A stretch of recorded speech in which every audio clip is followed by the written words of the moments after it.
Whether it's a girls' night out, brunch with your work besties, or a night in with Sprinkles, the crisp, refreshing taste of Kim Crawford makes any moment amazing. So wherever you go, shine with Kim Crawford. Available in Sauvignon Blanc and Rosé. Kim Crawford. Make it amazing. Buy Kim Crawford at orderkimcrawford.com. Please enjoy our wines responsibly. 2022 Constellation Imports, Rutherford, California, USA. There we go. Sensational Sherry. Penman! What are you doing, Penman? Alien Critter, nice to have you here. And Susie B., thank you for joining us. Noble Patrick, always a pleasure. And who else is here? Raven is Ryan, or Ravenous Ryan. I still think it's Raven is Ryan. Jenny, how are you? I'm just done. I'm done. I'm just going to shut up now. It's almost time for showtime. The Super Chat is open. It's a wonderful way to support what we do on this show on a nightly basis. Don't forget to merle it as much as possible each and every half hour here, because he's special. He's got high and tight haircut. And Courtney, the Ghoul Guide, is here. She will have cookies for everybody. She promised. That's how she wiggled her way on this show tonight. We got about 30 seconds, and we are getting ready to rock. Once again, Super Chat is open. The store is open. I got my new Grantavius shirt on. There he is. Look at that Grantavius Max shirt. Oh, yeah. It's beautiful. Beautiful. Media Fox, how you doing? Paramarv, thanks for coming on in. Sorry about hacking in your ears. But guess what, people? It's that time of the night. Let's rock. Horns up.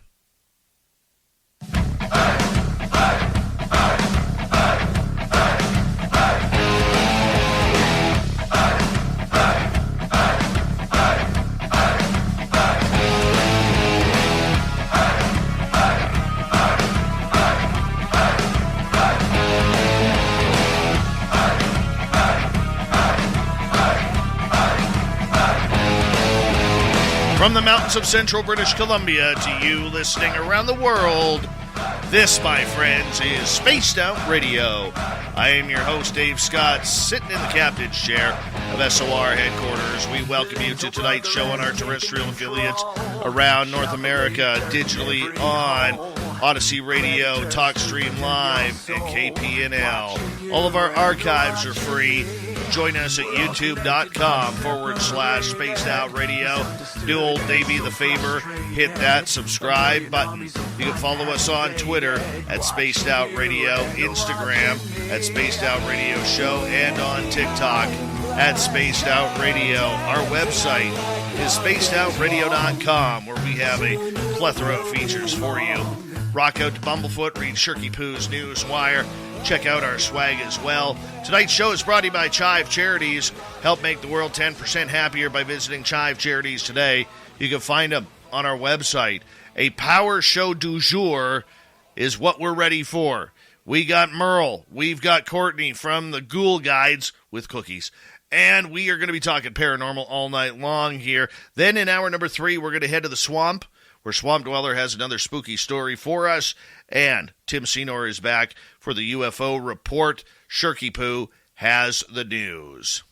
At the middle of each month, my good buddy Merle joins us, where we get a little bit paranormal here at Spaced Out Radio for Ghosts of the Great White North. From the Paranormal Road Trippers just outside of Vancouver, British Columbia, Merle comes in as one of the top investigators across the country, looking for answers to everything beyond. Yes, he has gone and traveled all over British Columbia, Washington State, and Oregon, chasing the ghosts that are chasing the people away from their haunted locations. And tonight, we also make a special trek out to Buffalo, New York, where no NHLer ever wants to play hockey. All right, let's just get that right off the bat. All right, and Courtney is here. She is the Ghoul Guide, who has some incredible information, incredible evidence, and incredible haunted stories to share with us tonight on Ghosts of the Great White North. Merle and Courtney, thank you so much for coming on Spaced Out Radio. Merle, how you doing, buddy? I'm doing great, Dave. I love the strong intro every month. Strong. Well, you know, the Merly Bird does get the worm. And I'm sure I'll have a new name in the next half hour. Yes, you will. In the next half hour. Yes, you will. And so forth. It's one of the games we play here, my friend, on Spaced Out Radio. Now, Merle, you, before we bring in the lovely Courtney here to speak with us, you recently have been doing some serious trending on TikTok, on YouTube, and on Instagram regarding a couple of short films that you made for social media. Tell us what's going on here, buddy. Yeah, we did a little documentary on Mandy the Haunted Doll and Quinnell, which we've talked about many times on your show. And the Quinnell newspaper and a couple other ones up in the Caribou, they reached out to me and really want to capture the story more. They shared my video, and they also want us to come up there in the new year and walk them through the whole investigative process with a haunted artifact, which is really cool. We actually got quite a bit of traction still coming in on that one. And you also had a haunted road in Abbotsford, British Columbia, my hometown, that has topped, I believe, over 400,000 views, and it was actually picked up by this guy named Chills. Tell us about that. Yes. We had a video on Abbotsford Haunted Road. Basically, it's an urban legend. It's if you drive down this road, you'll see the white lady try and flag you down, or a haunted dog will run in front of your vehicle, and so forth. And a lot of our followers on TikTok and Instagram, they reached out to us with all this folklore because a lot of them live there. And what we did, we decided to go there and try a bunch of these urban legend challenges and see if we can make contact. It's kind of out of our comfort zone. What we usually do is just your standard historical ghost hunting and all that sort of stuff. But we really kind of captured the urban legend. And we were very transparent. We didn't get any evidence. We got nothing. And we still posted the video just to show that not every ghost hunt gets evidence. Well, I thought you did get something, because on the Chills video that he borrowed from you on YouTube, one of the large paranormal channels called Chills, and if you ever heard his voice, it drives you absolutely nuts and wants to make you run your head through a wall. But nonetheless, he's got over 5.5 million subscribers, and he contacted you. And I thought there was something to do with one of the doors on your truck. The door did open. Can we 100% call it evidence? No. But could it be something? Absolutely. So I guess, yes, technically. How can you even call... Hold on a second here. The door opens on its own. The draw, a.k.a. bingo, doesn't open the door. Okay? It opens the door, and you're wondering, geez, no, we didn't get any evidence. Gee, Jason Hawes, no wonder you didn't catch anything in 15 years. Okay, fair enough. We had a demon open the door and try to take our soul, and it followed me home, and here we are. Better. This isn't even me talking. Better. Much better. What is it? I don't know. No, it was pretty cool. Like the door did open, and if you want to pick apart, like I pick apart my audio all the time, and there were 2 audio discrepancies. Like we use high-end Rode mics when we do our investigations to get rid of the shitty onboard camera. So, sorry, Dave. I know. I don't know how I did that. The not great onboard camera microphones. And we caught a couple whenever I would mention self-harm, because that was one of the urban legends for down there. I got a blip or kind of like a static sound on our audio. My goodness. My goodness. I mean, Merle, that's just great. And I love the fact that, I love it when people go viral on good stuff and good stories.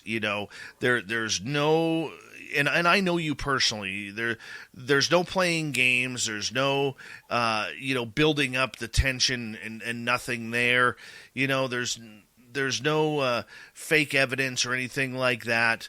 And I think it's great. I think it's absolutely great when you hear that. And by the way, great comment from YJ Overlander in our chat room. Chills sounds like when you play Ozzy Osbourne's records backwards. Yes, he does. Oh my gosh. Actually, the Mandy video, I think that's the best evidence I've ever captured on film was Sandra's hair getting, like something moves her hair. That was not evidence. That made the investigation. Fan. You were probably blowing in her ear. No, nothing. Nothing. Nope. No evidence. Hey, speaking of evidence, we actually got somebody here who can catch some, and that is Courtney here, the Ghoul Guide. I love your name, Courtney. Love your name. How you doing? Good. How are you guys? Good. Welcome We're to doing Spaced great. Out Radio. Thank you for having me. It's very cool to have you here because, the one thing that Merle does a great job every month when we do Ghosts of the Great White North is he always brings in high-quality people to come in and talk some ghost stories. So we're very glad you're here. I may get you to take your we'll test it on out because you are glitching a little bit on the camera side of everything, but we will try and get things going. But Courtney, tell us about you. How did you get into the paranormal? Paranormal has just always been this weird little constant. Courtney, I'm going to get you to turn your video off to see if that actually helps our screen here, because we want to be able to hear your audio there, and let's try that out. The paranormal, you've always had a real passion for it. So I had I think it's a connection. It's definitely the connection. It's a ghostly connection. Courtney, do you have the ability to plug into your modem? Because you are using Google, right? Yeah, if you I'll get. Yeah, because we're not even getting every fourth word here. So I'm going to put you behind the scenes here. Merle, can you chat with her online to try and get it going here? But the big thing right now for the paranormal scene, Merle, as we skip back to you here for a moment, is the idea that, for some reason in British Columbia, there's not a lot of ghost stories that really go viral. So, I mean, you got to feel pretty good about what's happened here. I do. It's pretty neat. It's not something like let's make a viral video. My goal is to make a cool video that people will enjoy, especially with history and actual real-time experiments and nothing embellished. And what happened was with our Keeping Road one, we did a TikTok, and it was just Sandra. She just drove down the road and started telling some of the urban legends. And for whatever reason, it came to I think it's over 400,000 views now. But that's not the point. The point is people loved it so much where they would share their personal stories of what happened on the road.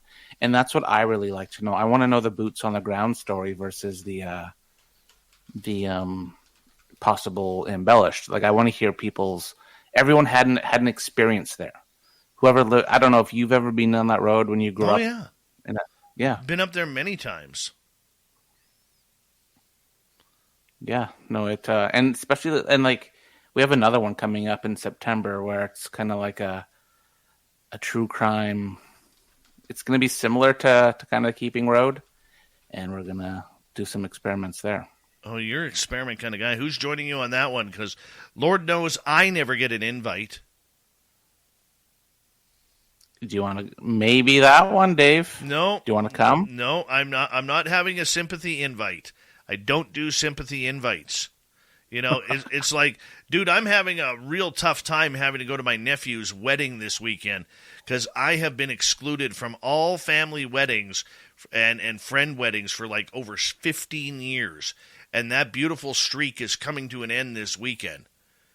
And now I have to attend this wedding, which, okay, it's my nephew. I kind of like the kid, all right? And but, it's breaking my streak.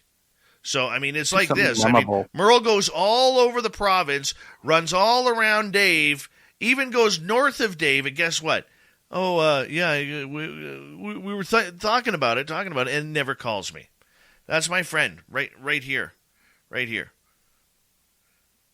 I just thought you'd be busy, Dave. I'm the victim. All right, Courtney is back. I think now you're looking clearer. I think. Yay! Awesome. All right, Courtney, we got a few minutes here. Tell us all about you and your adventures into the paranormal. How did you get here? So I got here because I had this weird little love for it all my life. Ever since I was little, I grew up around cemeteries. At the end of my childhood street, there's actually a 1.5 mile log of just pure cemetery. So I've always been around it. When I was about 7 years old, I've had my first paranormal experience. I saw a face in the bottom right of my window pane in the middle of the night. As I was on the second story, so there was no possible way anyone could get up there. But that was my first experience. I never told anyone about it until I really started doing the Ghoul Guide. So that was always just like something I kept to myself. But when the like paranormal TV started coming out, I was super into that as well. So that just like fueled the interest and pretty much just like made me like want to like go out into the field and investigate and figure all this stuff out for myself. So ever since then, I've just been really into it. And then the Ghoul Guide came out of a quarantine passion project. I finally like just was like, you like to travel, you want to go to all these spooky places, just put it all together and see what happens. And ever since that, it's just been this like weird ride that I found myself on. I think that's great. I really do. I mean, you found your passion early on and what you wanted to do, and you've kind of followed the dream in regards to it. For you, what is the thrill, Courtney? What what drives you? So I certainly love the idea of telling other people's stories, especially especially for the people who didn't get the chance to say it. A lot of the places that we go to have a really dark and twisted history. And sometimes if, you don't put it out there and no one learns from the history, we're only doomed to repeat it. And a lot of these places like asylums, TB sanatoriums, hospitals, they were really detrimental to a lot of pinpoints in history. And I just feel like these places, these stories should be appreciated and loved, and we can learn from them, granted, if they had a really dark history or not. So that kind of what drives me in terms of like investigating. The thrill of getting scared is what kind of keeps me going. I would much rather do this than like go to like a real haunted house, like the Halloween attractions. I'm terrified of those, but like you can let me sit into like an abandoned building for hours on end and I'm there for it. Merle. I was just going to say, it's funny how that is, how you and I, because you're a fellow paranormal ghost person, you could put me in an abandoned, creepy house all day, but then be hesitant to go to like the jump scare places. Mm-hmm. I guess those. Like I like the real time. I call it real time jump scares because like there's no actors where we go. It's also true, but I've had my fair share of scares with all my friends, especially. I've come to realize that if I go live on Instagram, that gives them a reason to figure me like where I am. So that just gives them ammo to like just come out and scare me. Does that happen? Actually, yeah. Well, not like the ghosts, but like my friends. We were at Waverly Hills back around Easter time, and I was on live. I was just walking around the building just by myself, and I didn't realize that like, hey, everyone else in the building can see where I am, and that gave them like the perfect excuse to like run and go try to hide and scare me.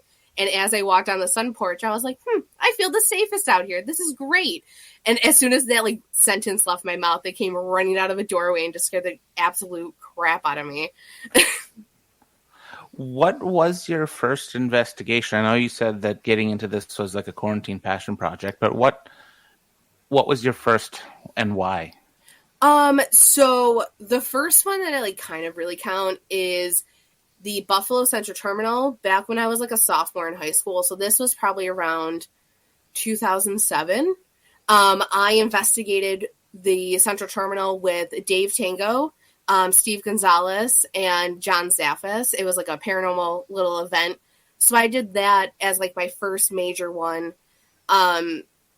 That was kind of I just needed something to do. And my mom actually won tickets from like a radio station and I was super involved in it. Like I was like, yeah, let's go, let's do it. And I ended up just going with her because no one else wanted to go. And this like seemed to be like a theme because I could never really get anyone to do all these paranormal investigations. So that's another reason why I made the Ghoul Guide, because I wanted to branch out and like make friends so I can go and see all these places that I wanted to see instead of just being like, I'll get there someday. So that was like the start of it. Yeah, judging by your Instagram, you cover more tracks than even I do, which is quite impressive. So pretty much since March 2021, I haven't stopped, I want to say. It's really been 5 days of work, and then come Friday, I'm on the road for 2 days. Sunday, I come home, and then Monday, get up and do it all over again. It has been like that pretty much since March 2021, and it is exhausting, but it's so much fun to like see all these places, get the chance to investigate these places more than once, get accustomed to them. It's definitely something I'm very grateful for. Do you do like private haunts, meaning like personal residence or lesser known places, or do you more go to the more popular places mainly? So I try to stay out of residential, like people's houses. It's just not something that I personally want to get into.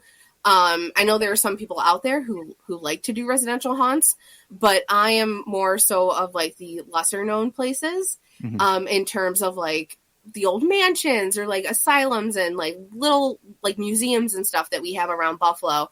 But I like to do like the lesser known haunts and then like the really big haunts and like the ones you've seen on TV, because I will say that I grew up on paranormal TV. I loved Ghost Hunters. I love Scariest Places on Earth, MTV Fear. So I've always wanted to see the big places, and I didn't really care how I did it, whether if it was me renting it out privately with a whole bunch of friends or going on public events. For sure. Now, when you go to these places, do you go for the tours? Do you go for the investigations? Like, well, what's your process style? So I like to go. I like to do tours, and I like to do investigations. There are some places where I've only did tours, only did investigations. I really like to get a sense of both. So when I went to Waverly Hills for the first time, I actually did a tour the day before so I could get all my daytime shots, get my nerves out about the place. So come the nighttime when we're walking around doing the actual tour, I can just relax and get jumped into that and completely be okay, instead of just being like, oh my God, I'm here for the first time. Like, this is insane. You get the excitement out the day before, then it's go time. Okay. This episode is brought to you by NHTSA. Do you think it's okay to drive stoned? The reality is your reaction time slows down when you're high. And you not only put yourself in danger, but everyone around you. Talk about a buzzkill. So stop kidding yourself. It's not okay to drive high. If you feel different, you drive different. Drive high, get a DUI. This episode is brought to you by Adobe Acrobat. Running a business means paperwork, and lots of it. Between contracts, invoices, and everything else you need to keep things running smoothly, well, it never ends. Luckily, Acrobat makes it simple to track and manage your documents. If you need to edit, get e-signatures, and secure PDFs all in one app, Acrobat's got it. Get started at adobe.com. Okay. Yeah. Do you consider yourself a ghost hunter? Or do you consider yourself more an enthusiast? This is a great question. I really think of myself kind of on the fence. I really love the paranormal. I have been investigating for the past 10, 11 years now, but the last 3 years I've been really, really into it. So I'm kind of I don't want to say amateur, but I'm kind of new at really diving in and going to town on this. So I would say I'm on the fence. I don't know. I really love the paranormal and I really love investigating, but there's this fine line where I love the stories and telling the stories more than investigating like some other investigators do, because a lot of people have asked if I would ever get a YouTube, and the question is the answer is probably no, because I love getting really wrapped up into the investigation, just experiencing it for myself and being able to, write a blog or show something afterwards. There are times where we bring you on the investigations with me. We go live on Instagram and stuff, and we'll take you in that way. But yeah. No, I think that's great. The one thing about the paranormal is there's a little bit for everybody. There's so many different niches. Whether you are somebody who is capturing the thrill of going to these locations that the majority of people only see on TV, or whether it's being like myself. I can't even call myself a weekend warrior because I don't ghost hunt that very often. Do I know how to do it? Yeah, thanks to this guy right beside me here. Murley Bird's got the worm. That's just the way it is. But, I think it's great that you are establishing what you want and what you do, because I think a lot of times so many people in the paranormal, they feel they got to make up a title. They have to make up what they're doing. They have to make up their investigative techniques to try and, outdo the next team or the other person. Whereas you're kind of like, well, screw it. This is kind of what I like to do, and I'm going to go have fun enjoying what I enjoy in life. And I find that actually very refreshing. Well, thank you. As well. Yeah. I never really understood the whole, you have to be serious on investigations, and, you have to follow it by, the playbook that, some person, mysteriously wrote or whatever. I just love going in there and being like, all right, if it happens, it happens. I'm just kind of happy to be here. I want to see it. When we went to Waverly for the first time, I already had it in my head that if, nothing happened that night, paranormal or not, I was just happy to be there. So if anything happened, it was just the cherry on top of it. So I feel like sometimes investigators forget to have that fun, which is refreshing. Courtney, I'm going to get you to hold on right there. Merle, you hold on. We're going to go to break here at the bottom of the hour. Spaced Out Radio's second half hour of Ghosts of the Great White North with Merle comes up next.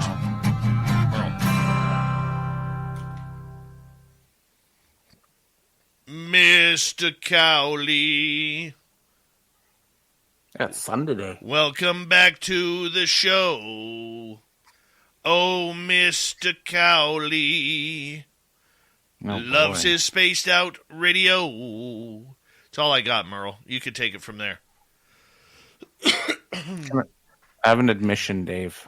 You've never heard the song Mr. Crowley by Ozzy. I'm not an Ozzy fan. Well, you don't have to be an Ozzy fan to know Mr. Crowley.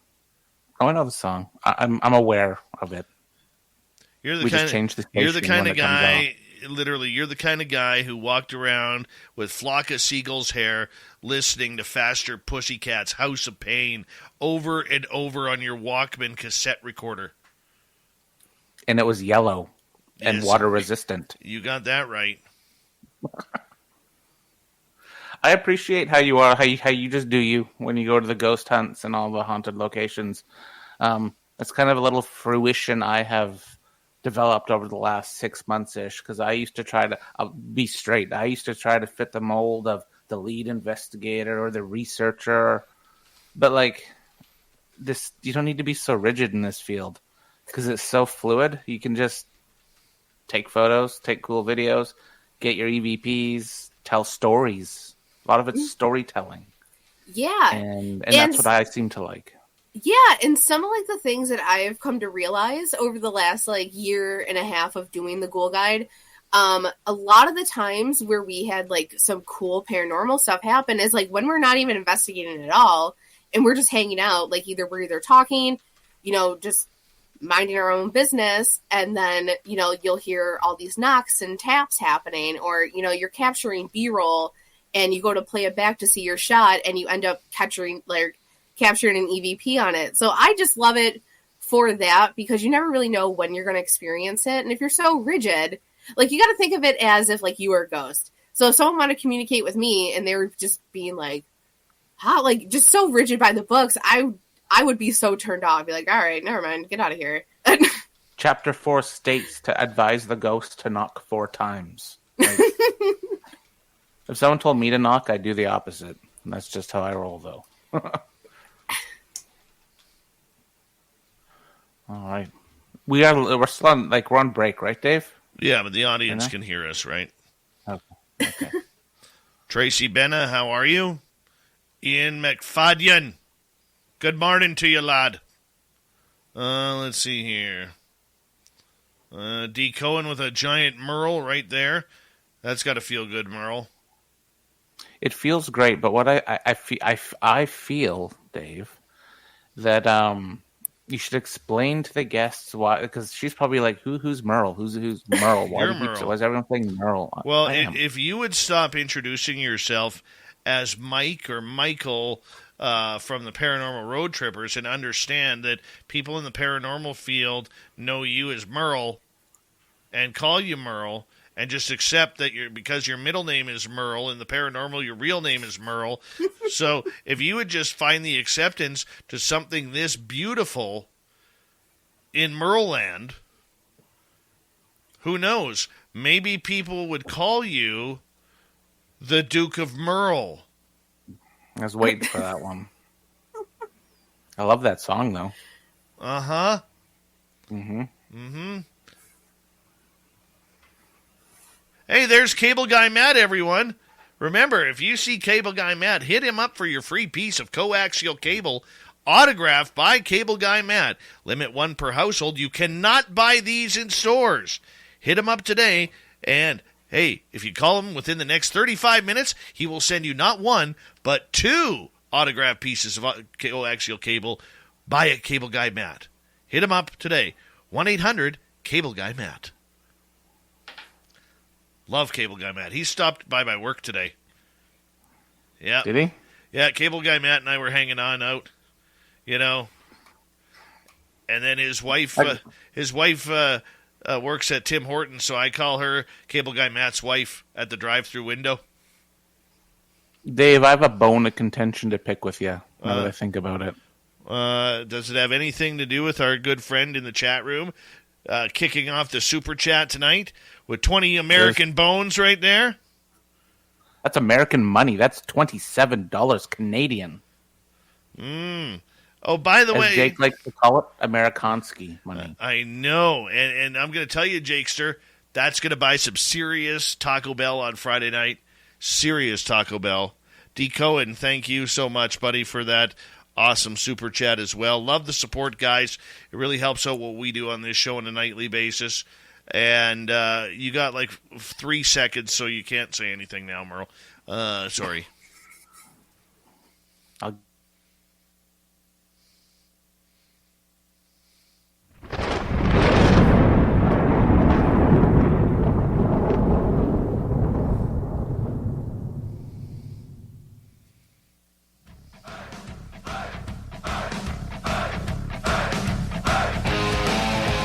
Second half hour of Spaced Out Radio is now underway. My name is Dave Scott. Thank you so much for just taking the time to join us. Oh, it's off the rails here right now. Off the rails. Reminder to all of you that if you missed portions of this show or others, check out our free archives at youtube.com/Spaced Out Radio. Do old Davey the favor, hit that subscribe button. Our website is spacedoutradio.com. We have a plethora of features for you. Rock out to Bumblefoot, read Shirky Poo's Newswire. Check out our swag as well. Follow us on Twitter at Spaced Out Radio, Instagram at Spaced Out Radio Show, and on TikTok at Spaced Out Radio. We continue on tonight with our good friend Merle from the Paranormal Road Trippers. He's here once a month for Ghosts of the Great White North, as we are talking ghosts all around the United States with the Ghoul Guide, Courtney, out of Buffalo, New York. She is a Sabres fan. Yes, she is a Sabres fan. And much like us Canucks fans, has no idea what the hell the Stanley Cup is. So Merle and Courtney, welcome to Spaced Out Radio. Take it away, Merle. Are you actually a Sabres fan? A little bit. Interesting. Okay. So I used to be super into hockey when they were like in the playoffs, like back in like the heyday of like the 2003 like era, I want to say. And then once that stopped, I was like, all right. You mean when Lindy Ruff was the coach and Dominic Hasek was in net? Yeah, Ryan Miller was in there. Yes. Favorite. That was an okay team. Yep. I was actually at the game where they retired all the numbers for the French Connection. So that was super cool. That is very cool. Very cool. So a question, because it seems to be, we get a lot of Waverly Hills guests now that have done there. Now, tell us about it. What's your opinion on it? Is it haunted? Have you experienced things? Oh yeah. Oh yeah. Like the first night I was there, it was probably like one of the wildest times. So Waverly Hills, if anyone doesn't know, it's an old tuberculosis sanitarium that was built for Louisville around the height of the TB epidemic, and it served the entire county. There had been thousands of deaths in there because of how contagious it was, and it was kind of like a self-sufficient community. The main thing that everyone kind of remembers about this place is a tunnel called the Body Chute, which is nothing truly scary. It was just a way for them to easily transport the bodies down the hill so that the patients on the back porch didn't have to see the line of hearses that would come up daily. Because in the heyday of the epidemic, it was pretty much, they were losing someone like a death an hour, pretty much. So Wow. it was terrible, and they really were just focused on morale. So I think I've been to this building about 4 times now. This past year, we did 3 nights at it back to back. It was a wild time. And I would say the first night that I was there, I had more activity than the last 3 nights that I was there. But on the last night, the 4th visit we had, so like the 3rd night of the 3 nights in a row, I ended up having like a shadow figure crouched down next to me in the doorway, and I ended up getting tapped on the shoulder, and I didn't even like realize it at the time. I thought it was water until I reached and like felt my shoulder, and there was like no wet spot there, and I was like, cool, I'm gonna ignore that right now and just move on with the night. But in my opinion, I think it's haunted. It's just a place that I've known about since I was like 8 years old. So a visit there was like 20 years in the making. And whether or not it was paranormal the times that I was there and I got to see anything that happened or like experience the claims that come out of this building, I just know it's haunted in my heart because I love this building so much. I really think that I was like a patient there in a past life because I feel very connected to like the TB sanatoriums and the buildings, and especially this one. So my answer is going to be that, to me, the Waverly Hills Sanatorium is haunted. People will say that it's overhyped. Sometimes it could be, but then again, the paranormal doesn't perform on command, and it's kind of just like you have to be there at the right time at the right place. That was my next question. Do you feel Waverly could be overplayed sometimes? Like, say, if it's tour after tour after tour, do you think the ghosts could almost be tired? I definitely think that. And I mean, just like any other haunting, you can't expect the paranormal to come on command. So it's also a mixture of that. And then we've been kind of playing with this theory that what if we're the ghost and, the energy that, we experience in these buildings and these quote unquote hauntings, what if they're just the imprints of energy that we've left and we are the haunting? So, we might not experience something at that time because we haven't left that impression yet. That is a fun rabbit hole if you want to go down it. Explain it. Tell me your theory. That is actually quite interesting. So it's been a theory that, we've played with. It's a few other people have like mentioned it before, but we've come to kind of like just think about like, what if we're the ghost? So what if these places, sure, they are filled with like your typical hauntings, like the TB patients or anything like that.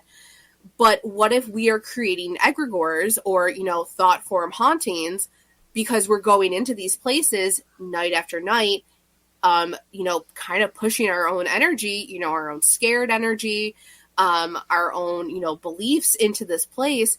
And we want to see something happen and something come out of it so bad. So, we're asking all these questions. We're, like there's a little ghost there named Timmy. So people are constantly being like, hey, Timmy, do you want to play? Do you want to play with the ball?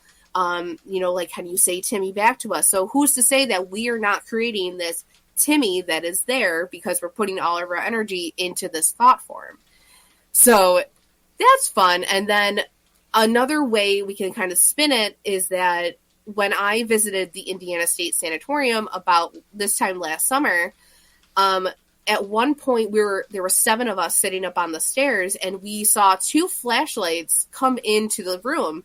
And we assumed someone was walking into the room. Like, you could see it shine up on the wall. And then all of a sudden the lights just vanished and no one came in. So we all like, we're sitting there like, what is going on? 2 people ran to see what was happening. No one was out in the hallway. And then it got us thinking that, well, what if this was myself and another person from 2 nights ago who got stuck in that same exact doorway because of the bats, and we were just briefly seeing that in that time. I've thought about that stuff too. Can our energy imprints, our calling out for Timmy, manifest Timmy, make a faux haunting kind of? Yeah. Yeah, I 100% think so, because Timmy's going to show up at some point, and if we keep putting our energy into that, and maybe Timmy turns into a bad spirit or a cranky spirit because everyone says, oh, Timmy, toothless Timmy will come after you and try and take your teeth out. So you expect for Timmy to come do that, and could your head be playing with you? We're like, oh my God, I felt somebody pulling at my tooth. Or I'm just using a silly example, but I fully agree with that. Yeah, I think it's really just something really fun to think about, especially like when you're in these places, just letting your mind wander as it is. It's just been a fun little rabbit hole to go down and like to get everyone to start thinking about. What is your biggest accomplishment with Ghost? Like your biggest location you've been to? I would say Waverly was one of my biggest, because that has been on my list ever since I was like 8, and it was like the number one spot. The ultimate bucket list. Yeah, so like going to that was like, holy crap. And then this year, I would say getting to go to the Trans-Allegheny Lunatic Asylum down in Weston. I actually did that at the end of last month. We were coming home from Old Hospital in College Hills, which is like on the Kentucky and West Virginia border. So we stopped there to break up driving time, and this was actually my number 2 spot on my like must-see list. So 10 miles out from it, I was like, holy crap, this is happening. Like, this is happening. Like, I truly never thought that like I would ever like really see this place or like get the chance to even like go and tour. So like getting to like go to the places I never thought that I would have a chance to go to and a chance to experience and just step back in time into has really been a huge accomplishment to me, or at least in my eyes. But yeah. That was like, for me, I went to my first American asylum, St. Ignatius in Colfax. Oh. That place, I was in there alone for quite some time because I was helping a buddy out with his project that he's working on, and I was on the floor of the infamous Roses room, they call it. It's a previous tenant or patient that was there. She died there. She liked her beer, and she was kind of cranky to any male that came in her room. So I went in the room, and that place I would love to go back, but you kind of feel hesitant, but you almost feel addicted. I don't like to use the word addicted, but you feel like you want to experience more. It's almost like chasing it. Mm-hmm. Especially in those locations, because they're so old, and all of the energy that these walls can share. I want to know all of the stories and all of the tea and gossip that happened back when it was a functioning building. Yes, exactly. I totally feel that. Do you have any locations where you'd never go back to again because it scared the living out of you? No. I actually haven't had one of those places yet. I kind of just I actually love to go back to places more than once, because there are some places where I'm just a little too nervous and too excited about to like really appreciate it and really soak it all in. Like Bobby Mackey's. I ended up doing a Bobby Mackey's like 3-hour tour, just private, all by myself. It was on the way home from Waverly, so I got about 2 hours of sleep, and then I was back on the road. And I went up there, and I felt weird in some spots, but I didn't know if that was just because of, my own nerves, or, the fact that I was running on 2 hours of sleep and I was in Bobby Mackey's of all places. But I love going back to the old places, and I don't think there's one that I would ever really shy away from again. So what scares you? We'll say yet. What scares you? I will say that I am uncomfortable being alone in the dark. As a person, I know as a ghost hunter that sounds weird, but when we do solos, and I normally come up with the worst idea of solos, and I'm like, yeah, this would be so fun to do. But when it comes time to actually do it, it's like, crap, Crap. It's my kryptonite too. I'll admit it now. I am scared to do alone sessions sometimes. Because I think I fall into the sensitive category where I can kind of feel things. And I don't like it when I'm alone, or if I can't control my environment, that is a weakness for me. Yes. I feel that. This episode is brought to you by NHTSA. Do you think it's okay to drive stoned? The reality is your reaction time slows down when you're high. And you not only put yourself in danger, but everyone around you. Talk about a buzzkill. So stop kidding yourself. It's not okay to drive high. If you feel different, you drive different. Drive high, get a DUI. I remember booking a canoeing trip on Bear Lake with Viator. I remember my wife's sweet smile, taking me back to us canoeing in summer camp. I remember thinking, my oh my, this moment is nothing short of perfect. I remember turtles. We all remember things differently. What's important is that they're worth remembering. From canoeing to the Coliseum, you can book it all. Use code Viator10 in the app for 10% off your first booking. Viator. One site, over 300,000 experiences you'll remember. And I'm trying to work with myself more because, like I said, I just, I've been doing this for some time, but I haven't been as hard as I am now in the past. So I'm kind of working myself up to go to really start pushing my limits and seeing just how much I can take. So we actually do these fun little solo games to help get us out of these comfort zones that we put ourselves in, and we kind of dubbed it as the sticky note challenge. There's different variations of it, but basically we put all of our names on sticky notes, and one person hides them throughout the entire building. And one by one, you have to go in by yourself, and the object is to find a sticky note. It doesn't have to be your own. It could be someone else's, but if you find someone else's, then that person gets to go. Or if you find your own, then you get to pull your name out of a hat, and whoever you pull gets to go. So it's kind of like you're adding to the suspense. And we did that at the Saratoga County Homestead, which is another TB sanatorium out in the mountains in New York. And it really does push you out of your comfort zone. I was in there by myself for about 20 minutes. I didn't think I would ever walk these halls alone. So it pushes you that way. So yeah.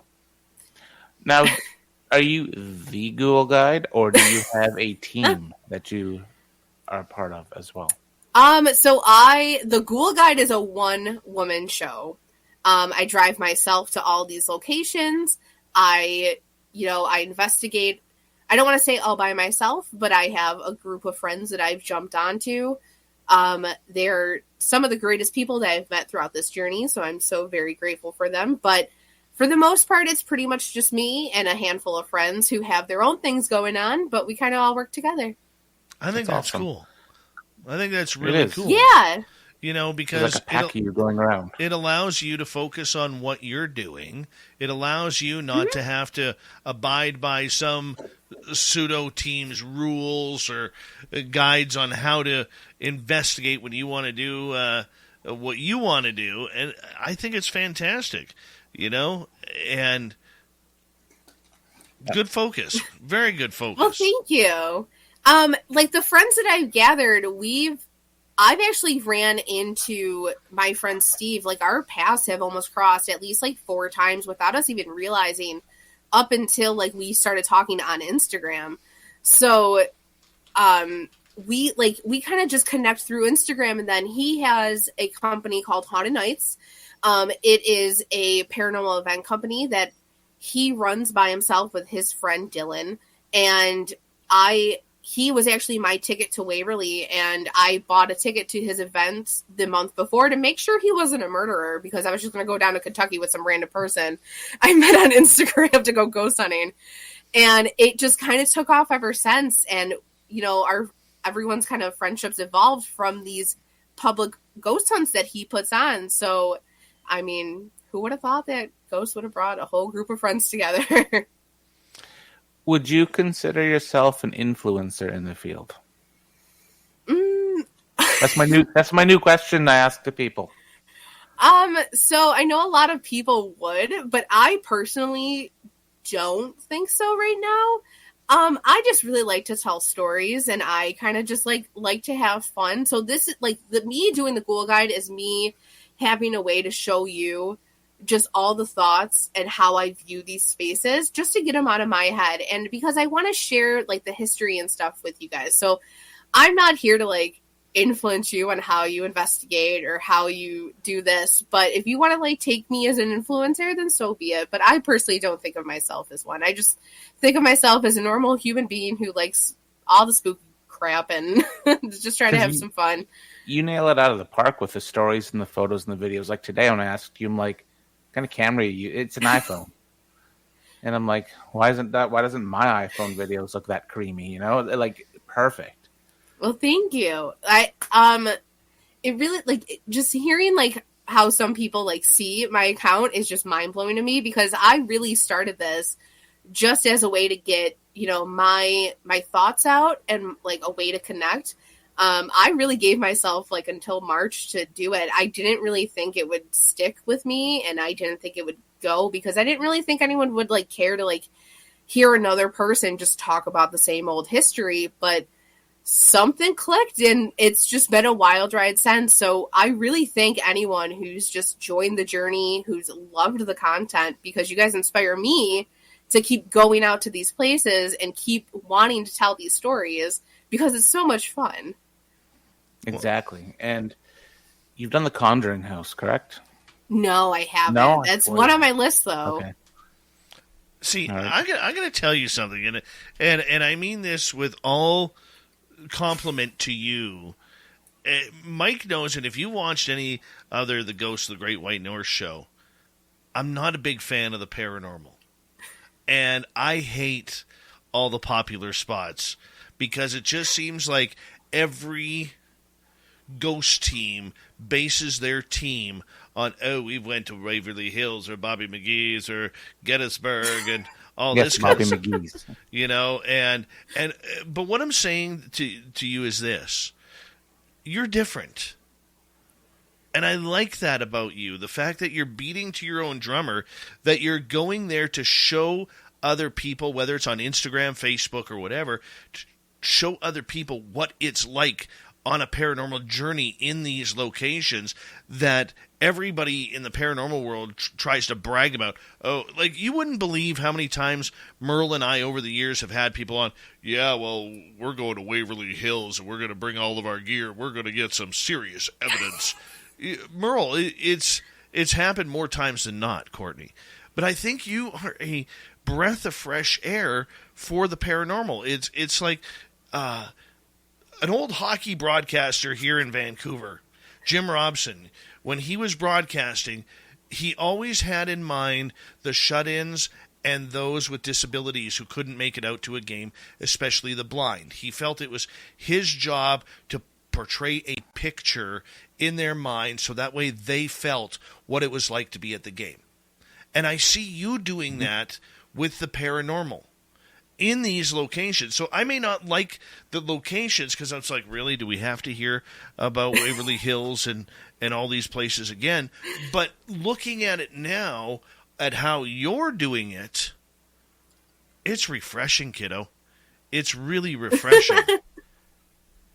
Well, thank you so much.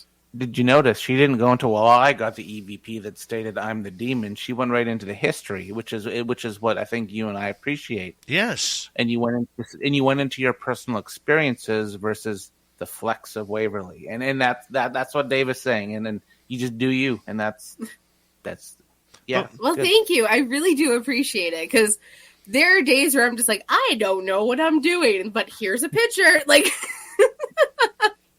it's refreshing. So it's great to hear it, and thank you. Yeah, it's very refreshing on hearing the way you're doing things, because there are so many angles within the paranormal that are not being done. And I'm a firm believer, like, that with all the brilliant minds in this field so far, we should be very, very close to some answers. and yet we're no closer than Hans Holzer was back in the day, running around with a tape measure and a looking glass. Right? I mean, I know that's not what he used, but I'm just making a facetious joke here. But I mean, that's the reality of it.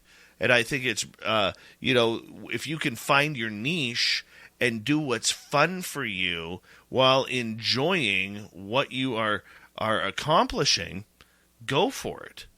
It's great. What does this weekend bring you?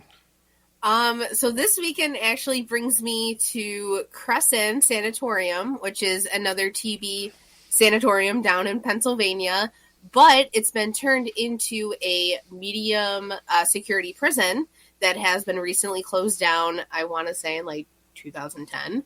It's really cool. It's going to be me and about 9 other friends. And we're going to have the complete mountain to ourselves. So we're going to do one of the infamous solo games where everyone goes solo in their own building for an hour. So this is going to be interesting because I'm going to hate every second of it. And so that's on that's on Sunday. And then on Monday, I will be back at the Madison Seminary in Madison, Ohio. Wow. It's a lot of ground. Do you do a lot of Civil War sites? I actually haven't been to like much Civil War stuff. Oh, Dave put his hand up. No, we got 1 minute, guys. We got 1 minute. Oh. Go ahead, Courtney. Finish your answer. Yeah, I haven't. I know Gettysburg has always been a place that I've wanted to check out, but I haven't just had the chance to go to that side of Pennsylvania yet. All right, next half hour, I think we should talk about your top 3 locations and what you've experienced there. Let's go. Yeah, let's hear some ghost stories next. Rather than some Merle-esque type stories, let's hear some ghost stories from the Duke of Merle, from the Ghoul Guide. Where's our cookies, damn it? Yeah. This has been great. I actually have to make cookies this weekend. You need a stamp for the Ghoul Guide cookies. You do. You need a stamp. Courtney from the Ghoul Guide, or she is the Ghoul Guide, and of course our main man Merle on Ghosts of the Great White North. Merle is from the Paranormal Road Trippers, based out of Vancouver, British Columbia. Height unknown, weight unknown, but his hair is high and tight as he goes searching for ghosts right across the world. Ghosts of the Great White North will continue on Spaced Out Radio with Hour 2 next. Stay tuned.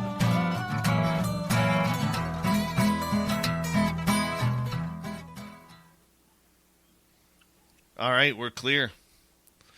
Dave, see the cat? Yeah, what's with the cat? So, I have forced air conditioning in my place. Yep. And whenever it kicks on, she just sticks her head right on the vent. Nice. When did you get a cat? When did you get a cat? 2016. All right. I'm going to refill my water. All right. I posted today on Instagram of a haunted Ouija board. Oh yeah, I think I like that. Yeah, and the cat's gone now, but she's been acting really kind of batty with it. Like it's this one. It's from the 50s. Like it's so in Canada, all of our stuff is written half English, half French. So this is like pre-French. So it's just all in English. Yeah, it's like I think from like 50, 55 or something. Yeah, Like my wooden. friend Mark and Deanna, they are huge Ouija collectors. So if you have any questions, definitely hit them up because they have, I want to say, like over 100 boards in their house. It's insane. Good. They go to like auctions, like people even gift them to them. They're insane. Yeah, I collect haunted items and haunted objects. That's one thing that we've been really doing a lot of, just to investigate them. I have a, why are things haunted? Why can stuff have such influence? And ever since it's been in the house, I've heard noises. The cat's been all weird, hiding in weird spots. Huh, that's interesting. Will we use it in my place? I don't know. Maybe in a park. Yeah, no, it's really cool. Do you ever use the Ouija board? Do you ever bring it out? I used it when I was probably like 13 and like those little teenage years, but I really haven't used it since. I do have a Scooby-Doo Ouija board though. It is one of like my prized possessions. My friend Steve somehow found someone who made it, and he bought it, and I was like almost in tears over it. And the next morning, he sent me a text message saying that there was more. So instantly, I snagged it. Someone from the UK had it, or like had it made, and it's awesome. Like the mystery machine is the planchette, and like it says like yikes and or jeepers and jinkies and stuff on it. It's the cutest thing. That's awesome. Cool. Yeah, let's hear some of your all-time stories next half hour. Yeah. From your places. I'll think of some good ones. We can do a Madison one. Okay. And before Dave gets here, because he hates this question, I'm just curious. What's your top 3 things you use in the field, gear-wise? So I am downright terrible with equipment, actually. I like to say that I'm old school. So I constantly forget about equipment, even though I have a book bag of it constantly on my shoulders. Though I always use the spirit box, and then we do the Estes method with it. So I use that. I really love the Ovilus. My friend has the Ovilus 3 that I really love. So whenever she's around, I want it. The old one. Yeah. The old one. I was like, I need this. I don't know how I'm going to get it, but I need this. And then I really like a digital recorder, but I also just like using myself. Like yourself is like your greatest tool. Like, you know how you feel, you know, when there's a gut in your, or, you know, when you have like a gut feeling and stuff. So yeah, I think those are like my top 3, 4. Yeah, I agree. I'm basic as heck. I'm just audio recorder. I got a new piece of gear that I quite enjoy. The Flux 2 is actually in the mail right now. Yeah, I want to say our friend Nat in ACG Paranormal, she has one of those. I've only seen it like go off a few times, so I really don't know much about it. But it is something I was eyeing up before. It's worth it. It's kind of neat because I like a lot of proximity sensors. I like a lot of environmental changes, I think, or triggers, environmental triggers. I think that's where I get a lot of my best evidence from. And my friend Jake, he lives in Washington, and he comes up here and investigates with us. We go to Washington, and he brought it up on one of our last investigations, and we got a lot of cool. We actually heard footsteps in this hotel room. We weren't in there. We just had a static camera going. We heard footsteps, and then it walked by the Flux 2, and then boom, it went off. Awesome evidence. It was good. Oh. Definitely gonna have to check that out then. Merle, it's good to see you again. Thanks for joining us for dinner in Vancouver, buddy. No worries, it's fun. Too bad you couldn't come to the concert and see the little guy rock out. That would have been good, worth it to see Colby do that. Yeah, it was nuts, dude. Getting him up on front row. He's pretty stoked about it still. It was good stuff. Let's see. Oh, hey, Clam. Thanks for coming in. Who else has joined us? Big J, good to see you. Jules wants everybody to Merle it up, so pay attention to Jules. Merle it up, people. Because it's time. Merle. I want to say thank you to X1, Thomas, D. Cohen, and Ghostly, a.k.a. Jake, for the amazing super chats. We really do appreciate the love. And don't forget, you can do some shopping on our website, spacedoutradio.com, as well. So let's make it happen. Here we go in 10 seconds, everyone.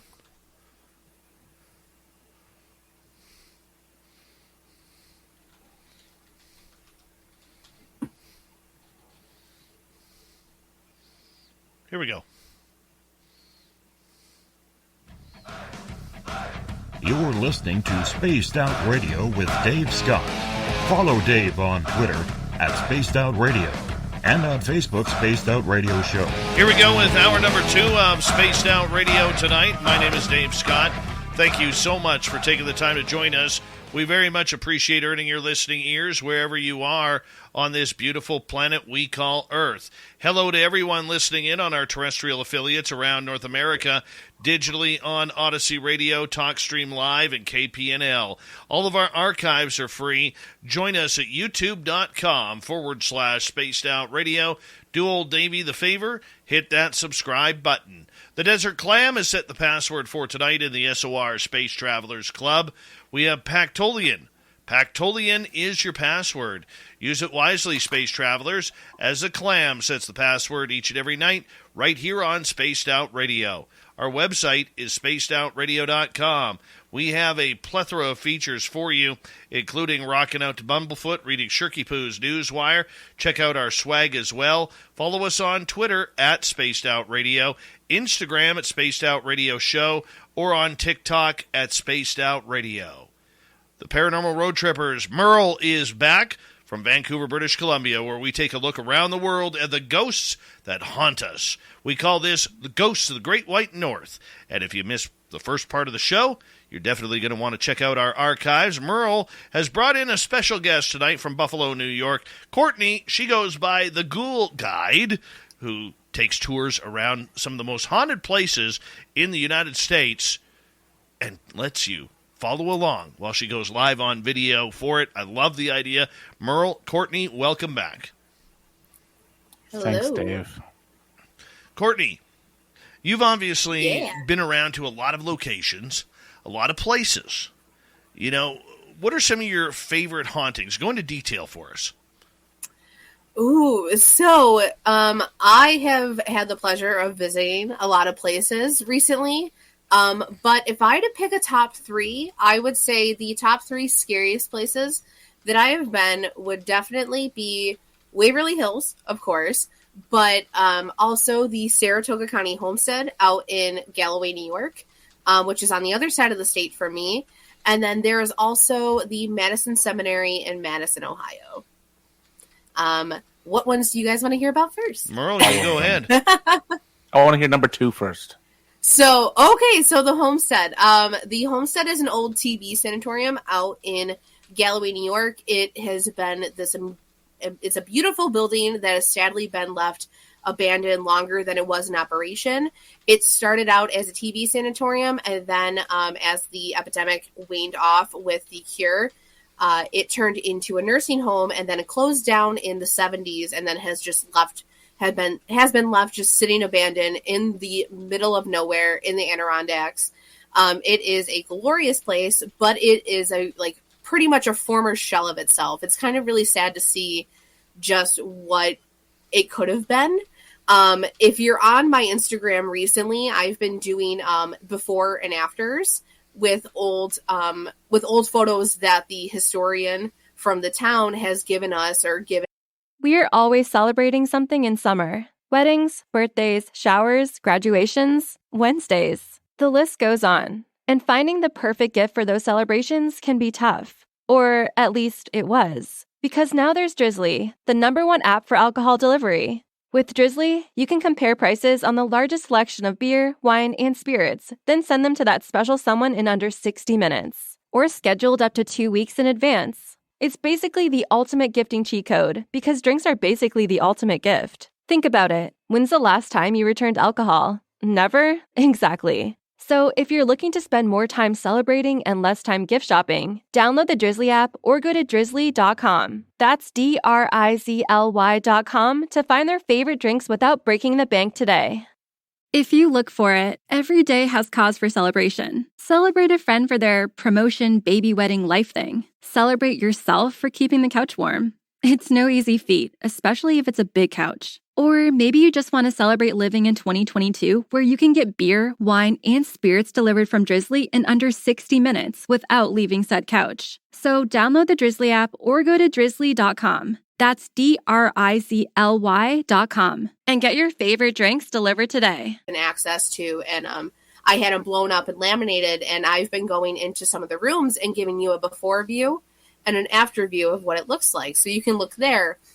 But about a year ago, I've had one of my scariest nights that I've had in this location. It was myself and 2 other friends.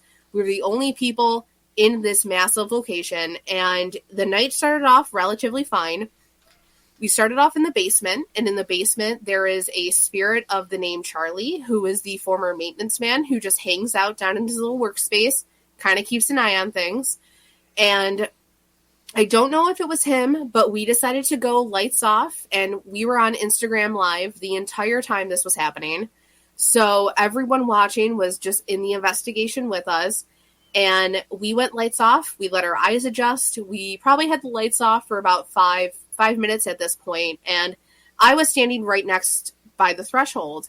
There was like some space between us, or myself and it, and I didn't want to look over my left shoulder, just out of nowhere. I did not want to look over my left shoulder. I felt something really was just off, and I finally gave in, and I looked over, and I saw this giant shadow figure, just pretty much as high as the threshold of the basement. And I remember being like, no, it's just graffiti. It's the way the wall is cut out and deteriorating. It's fine. Don't think anything of it. And about 2 minutes went by. I still had this weird feeling, but then it slowly went away. And as it went away, my friend Steve, who was standing across from us, and I was standing next to my friend Dylan, he saw a shadow move away from Dylan. So he goes, hey, can you take a step and can you move so I can see where you are? And the shadow went towards the right. Dylan went towards the left. And he was like, nope, we have to turn the lights on immediately. So we turned the lights on. And the first thing I did was look right at the threshold where I saw the shadow. And they had me on Instagram Live for at least 10 minutes just staring at this thing going, there's nothing there. There's nothing there.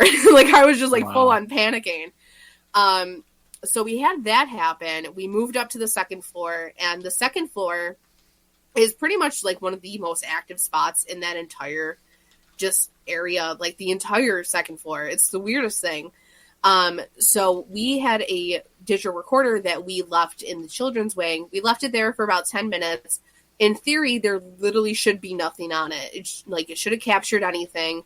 But when we played it back for everyone on Instagram, there was an EVP of a man saying, there's a girl with them. There's a girl there. And I was the only girl on the property. Wow. So that was like the kind of like the tipping point. Like, we were seeing shadows behind us. We were hearing footsteps all night. But the kicker was, we went back down to the basement. And this was probably around like 2 a.m. I wanted to go down there, say my goodbyes, because I was going to start driving the 4 hours home right afterwards. And we went back down there. I didn't think anything would happen. But as we were kind of like just doing one last EVP session, we heard a breath get taken coming from behind the phone as we had it set down on the floor. And we could start seeing like movement coming from the tunnel area where Charlie's workspace was. So we were just panicking and like slowly, like quietly freaking out on the camera. And for some reason, someone said we should go down there. And then the entire chat was like, yeah, you guys should totally go down there. Of course, like from the comfort of everyone's house as they're watching us and not actually have to like go and face this. We walked down to the other side of the basement, and in the basement, it really was nothing. It was just rec rooms for the women's and the men's ward, and it was separated.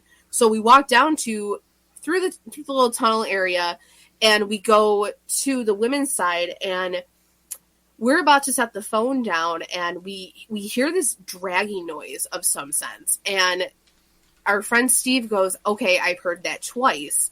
So we all just stop, and we turn around and kind of like look to where we're hearing this noise. And the only thing that popped in my head that I can like equate the sound to is someone having like something really heavy on a tarp and just pulling it every so often, like as if they're just dragging it down a hallway or something.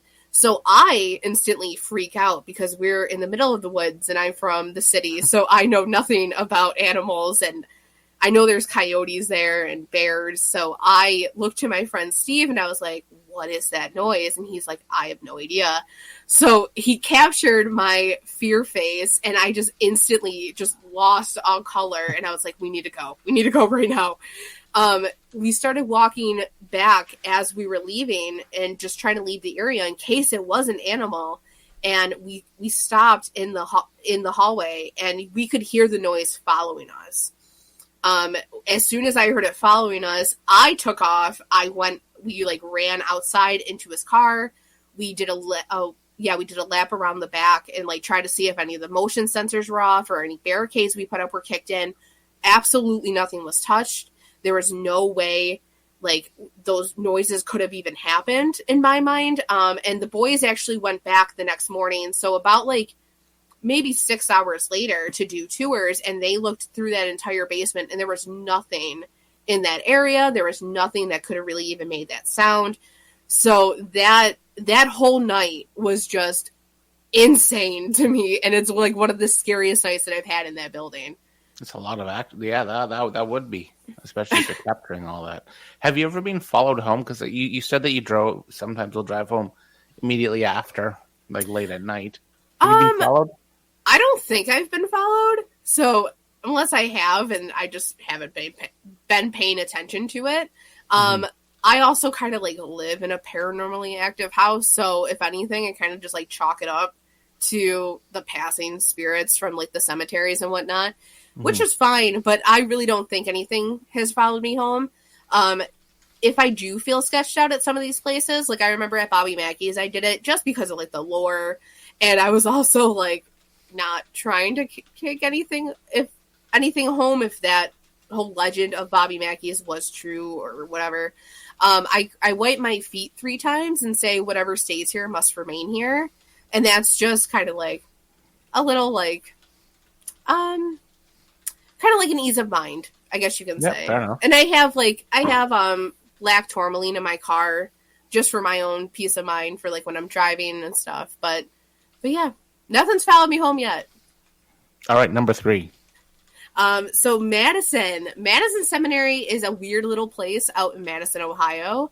It's been featured on like Ghost Hunters, Destination Fear, and it's just this, I can't really describe it. It's just this weird little place that you really have to go and experience it yourself.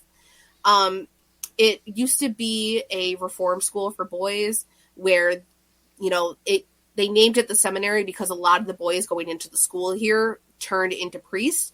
And then it got turned over into the Women's Relief Corps. So it took in families who were displaced from the Civil War. So there's a Civil War side to the building, and then there's an actual hospital side where it would turn into like a nursing home type of thing, and they kept patients up in like the third or like the asylum. There has been tales of botched abortions. They're like babies getting sold out of there or just misplaced, and like the women coming out of here were treated very poorly. So it has a really dark and messed up history, but this place, it just kind of comes alive, and it kind of like takes a few visits for you to like kind of like start seeing it. The story I have was the last time I was there. It kind of just like really freaked me out. So we went back in November and we were celebrating my birthday there. So 3 of us ended up staying in the seminary overnight while two of our friends grabbed a hotel, and we didn't go to bed till probably about like 6 in the morning. We were just going to lay down for a quick nap, and then we were going to power on home and go our separate ways. But so when we woke up in the morning, we realized that we needed to still find like a missing piece of equipment that we misplaced in the for the public event that happened. So we looked on the Civil War side, couldn't see anything, and then we moved over to the hospital side, and it has 4 floors. So we all kind of looked around the first floor, and then we decided to take a floor individually and then just meet from there. I took the second floor, my friend Deanna took the third, and her husband took the asylum. So I was treating this also as a time for me to get B-roll and pictures because I didn't know when the last time I was going to be here, and it was also winter, so I wasn't going to be traveling. I needed photos and stuff. So we went in each room. I could hear Deanna walking around above me, completely fine. Even for someone who doesn't like being alone, I was just loving it. And then at one point I couldn't hear her anymore, so I just assumed she went to the other side, or she went upstairs to go meet her husband. And I was just like, all right, I'll go up to the 3rd floor, find her, or go up to the 4th. So I went up to the 3rd. walked around, did this, got some pictures and videos, still couldn't find her, but I was hearing stuff happen above me in the asylum. And that's like one of the most active spots that that's been said and like we've come to realize too. So I was hearing like walking, I was hearing doors move from like what it sounded like. So I finished up my pictures and stuff, and I remember taking the last shot of a chair down a long hallway, and I remember getting that, and as I got that, I took it and I started walking away. My foot passed over the threshold into the staircase, the only staircase that is on that side of the building, and I got a text on my watch. So as my foot stepped on the first step going up to the 4th floor, I looked at my watch, and it was a text from Deanna saying, "Hey, we're going to get a table at breakfast. We'll see you there." My heart sunk. I had a pit form in my stomach, and I just stood there quietly and listened in the staircase leading up to the 4th floor where I thought people were actually walking around. Wow. But I just stood there, and the longer I stood there, I realized nothing was coming from that spot. There was no one up there. I could hear absolutely nothing.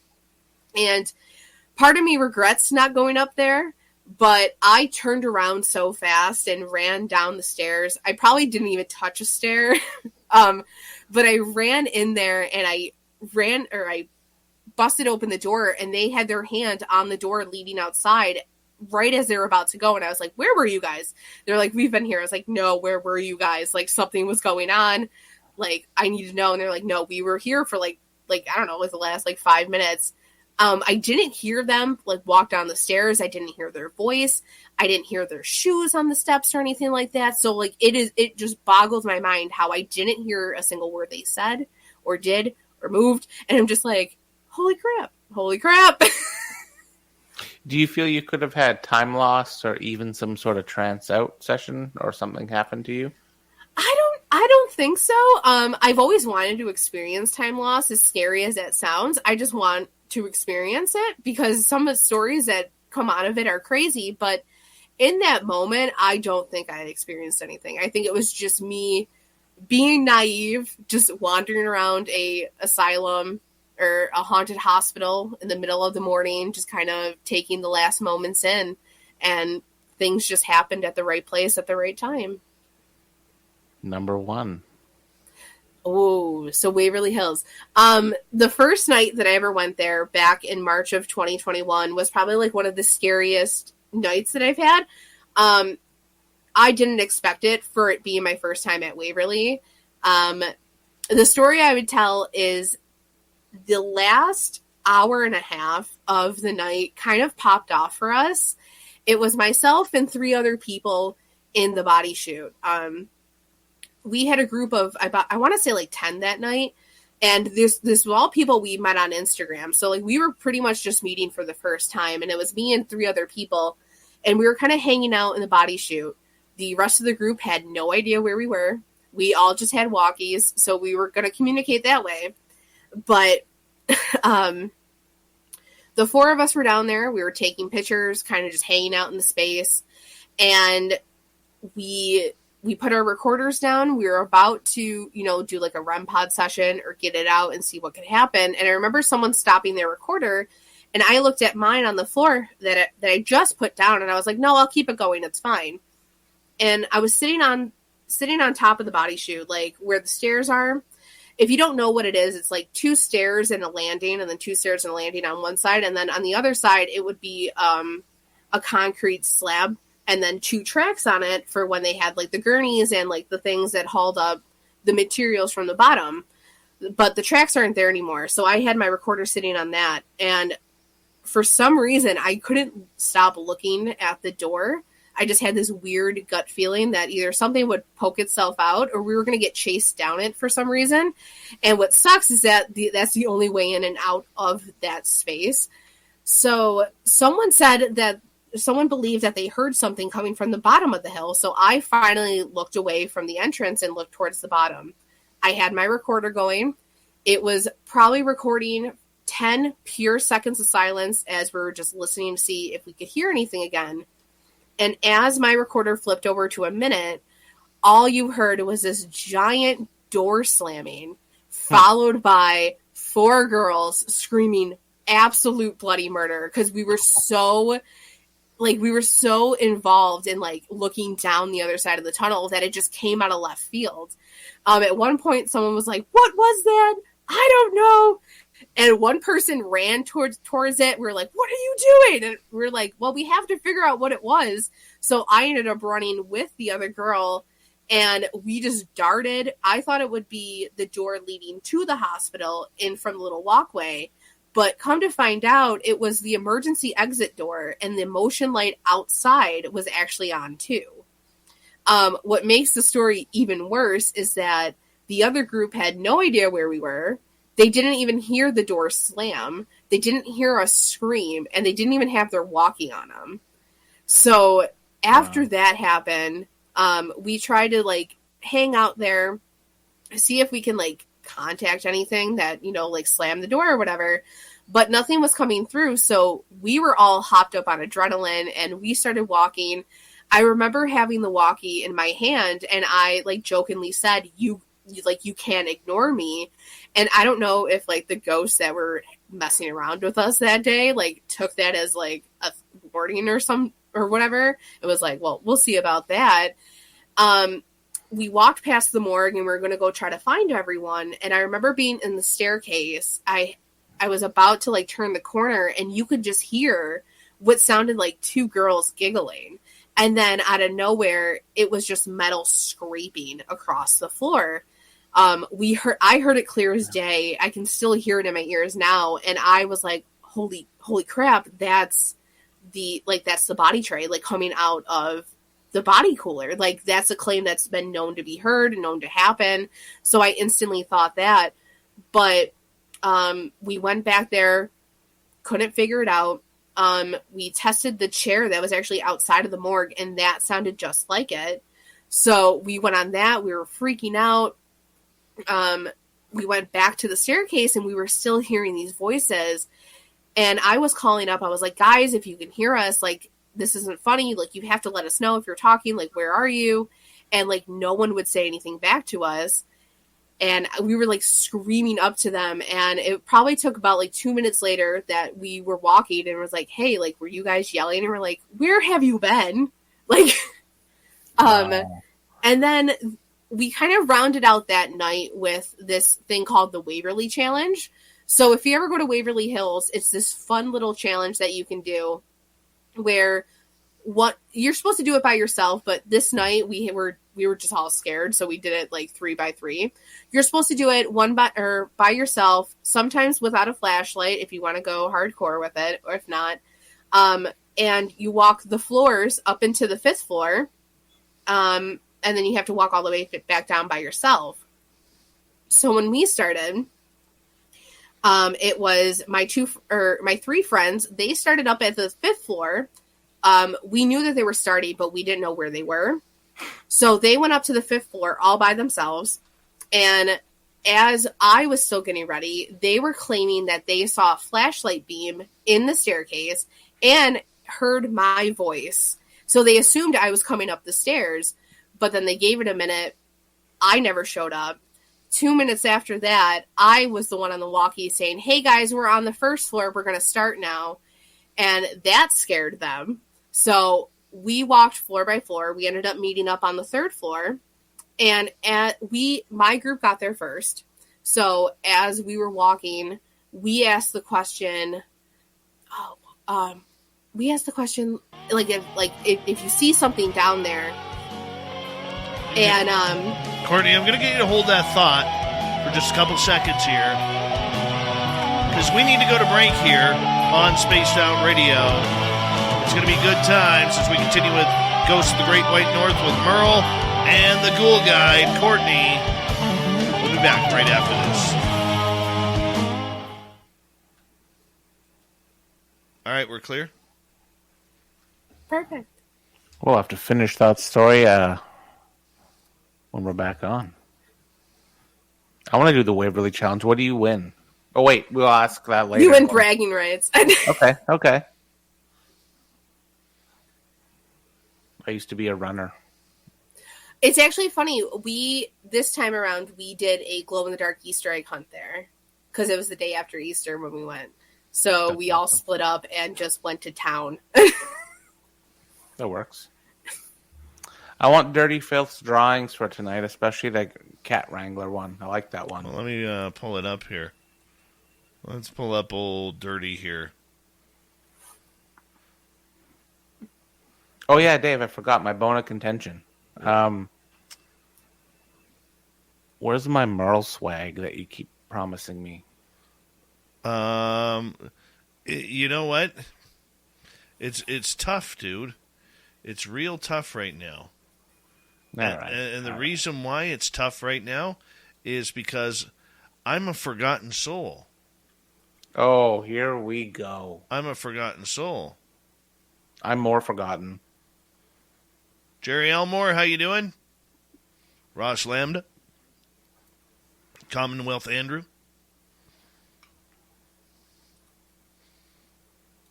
Diesel Girl, how you doing? Super Ron, number 13. How you doing?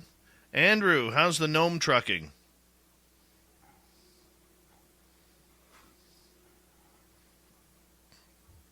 Why the big secret? Hello? Merle. Yeah? At Omni Hotels and Resorts, discover endless ways to enjoy your summer. Hike, bike, dine, zipline, and more at over 50 city and resort destinations coast to coast. Explore all we have to offer and book now at omnihotels.com/summer. Hey, have you tried Moe's Homewrecker yet? It's a fully loaded burrito, and it comes with this epic new guacamole. Yeah, you heard me. Guacamole. One bite, and you'll be saying, what the guac? Wait, hold up. I said that wrong. It's more like, what the Moe's Homewrecker Burrito is awesome. And yeah, it comes with guac. Welcome to Moe's. I'm just saying. Can a guy just say Merle? Merle.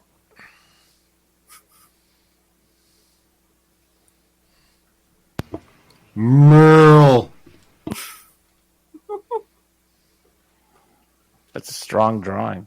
That reminds me of that time when I was in the bush with Dave on a little Sasquatch excursion, but it was really a ghost hunt, but Sasquatch took it over. Yeah. By a plane crash. Yeah, that was scary.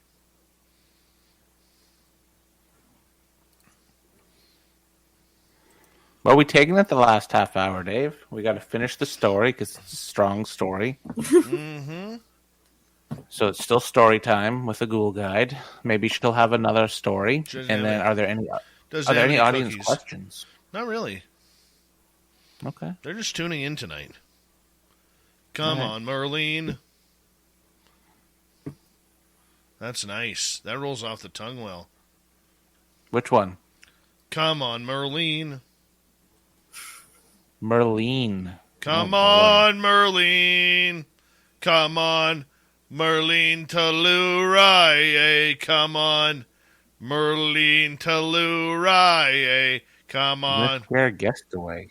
I'm not scaring anybody away. In fact, my audience just increased by 1. All right. You're bringing them in. That's right.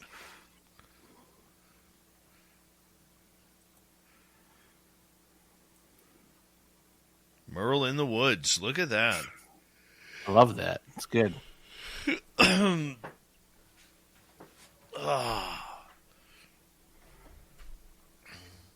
would be my exact reaction, too. You forgot some poop in there, Dirty Filth.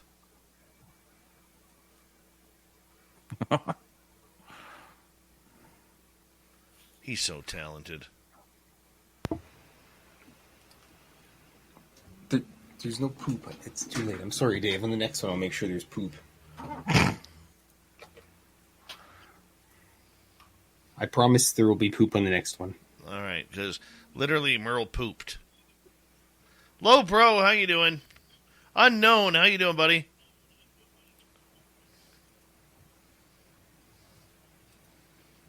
That looks awesome. Look at Sasquatch just sneaking out from behind that tree, no problem. It's every time. Every time. 60%. Black Panther. Merle's going to change his shorts after that one. Sorry, Merle. It's true, though. Or is it? Oh, wait a second. Raz says he lost his Merlebles. That's a good one. That's nice. Very nice. All right, we got 20 seconds. Thank you, Jake, D. Cohen, Thomas, and X1 for the super chats. Very much appreciate the love and support. And here we go, everyone, with the next half hour of the show. Let's rock it out.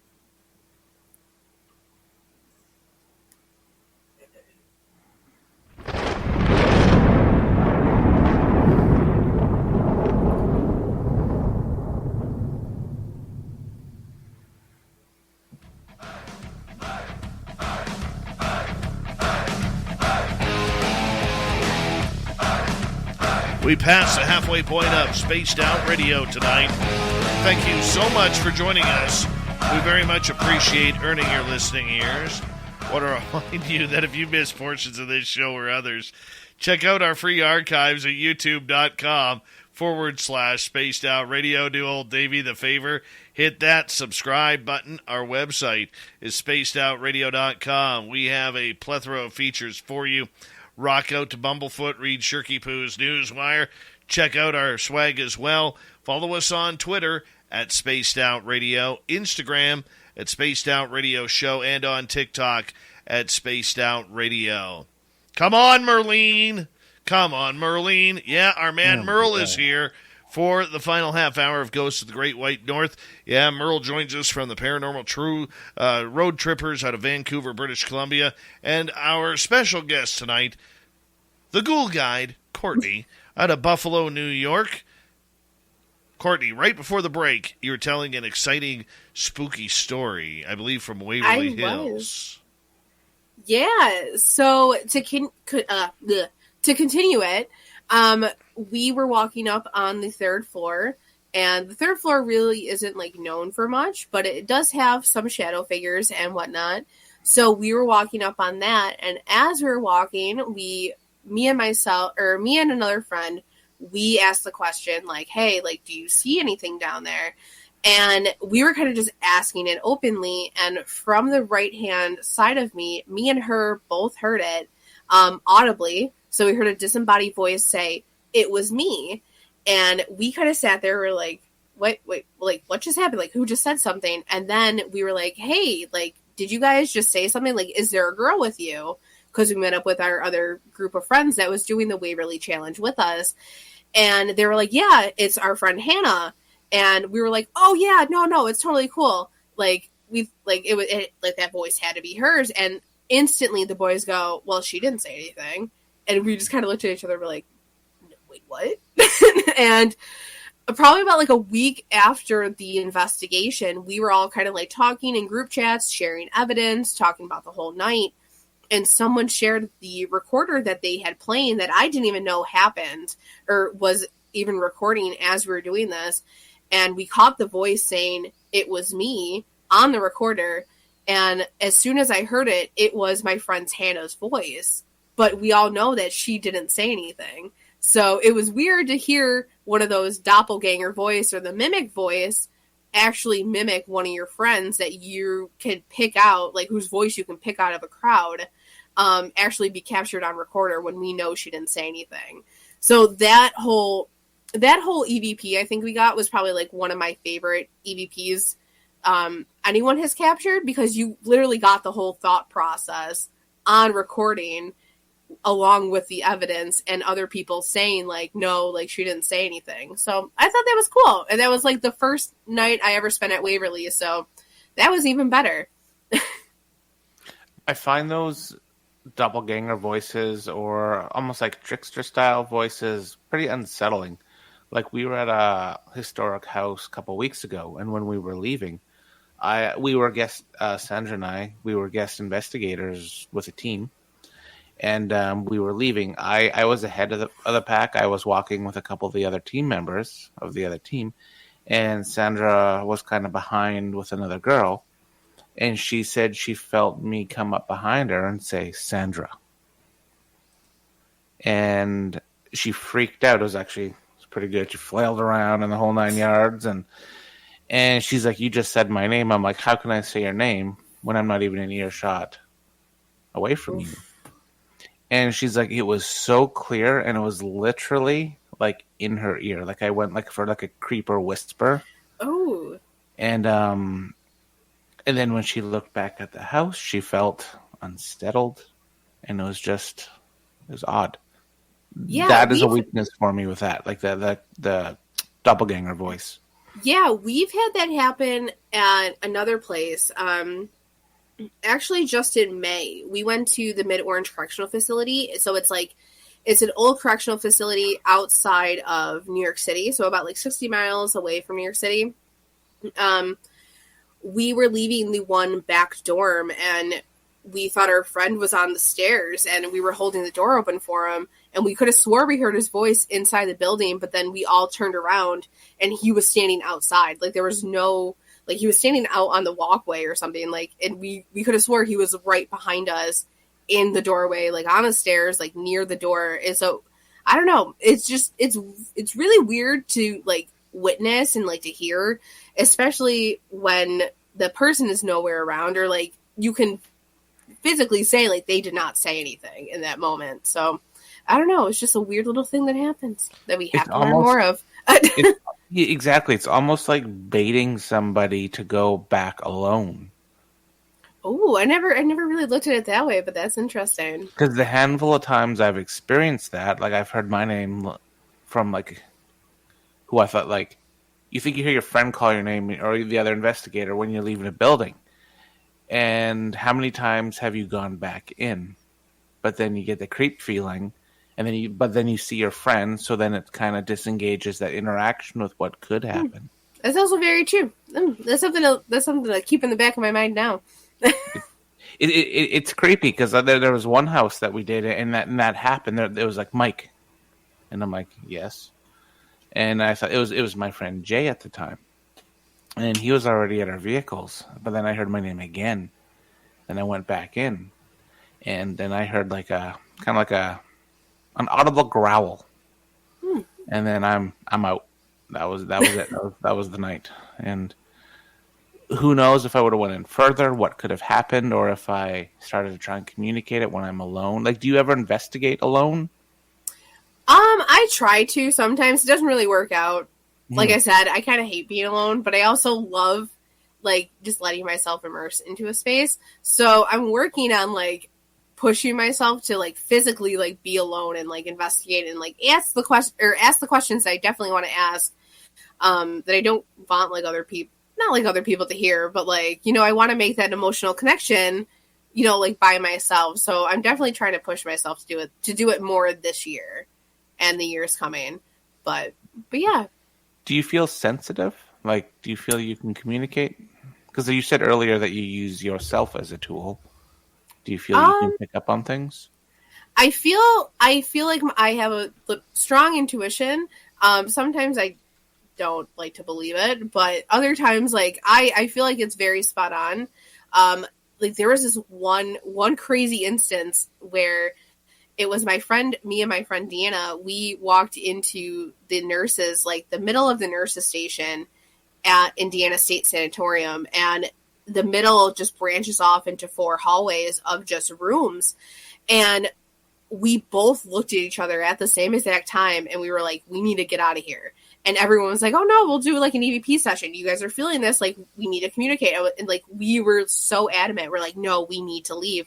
We don't know why, but we need to leave. And we kind of just pushed, like just got down the hallway and got outside, and we were trying to find our friend. And not even like a minute later, we heard the same door we came out of that we know closed push open, like the push bar open. So I don't know if we were feeling like something definitely be around us that time, but that was one of the moments where I feel like my intuition was super on point. So in terms of like being sensitive, I guess you can say. I'd say that, like, I can, I don't know, feel out the weirdness. Like, I can definitely tell, like, when vibes change in a room, but I wouldn't say, like, I'm sensitive and, like, I'm medium or anything like that. I think you just pick up on vibes. What do you Absolutely. What do you want to experience? Oh, I really want to experience a full body apparition. I love shadow people, so I feel like I constantly see shadow people, so I'm just used to them, even though they scare me sometimes. Like, it depends on what they're doing. But I really want to see and have one of these moments where I'm just completely dumbfounded by what is happening. There was this one story that came out of Crescent of someone cleaning up the area. Like, they were cleaning up the old jail cells and stuff, getting it ready for a tour, and clear as day behind him, this man heard another man say, "You're doing a great job cleaning."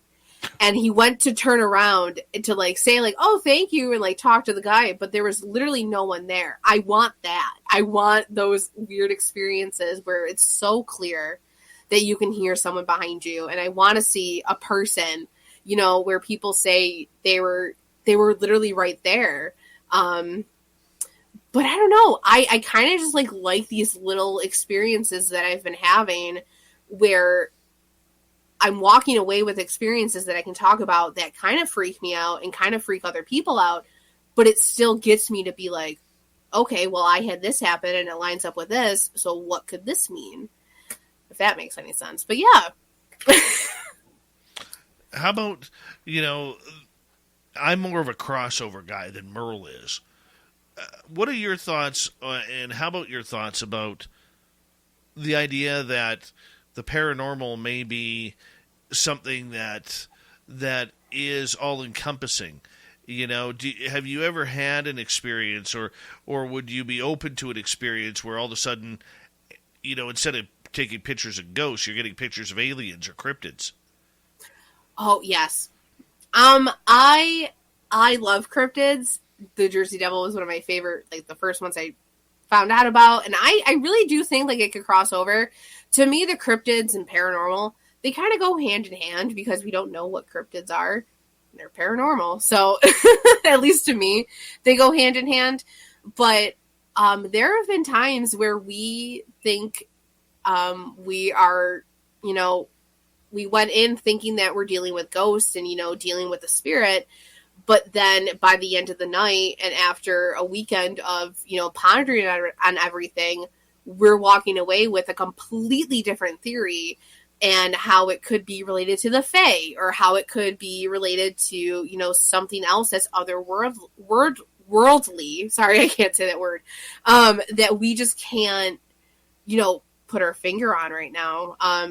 We're actually dealing with that with, like, one of these locations that we go to. Like, I don't want to say too much about it because we don't really know much about it, and I don't want to, like, openly talk about it, but I do think there is some kind of a crossover, but what that crossover is, I don't know. But yeah.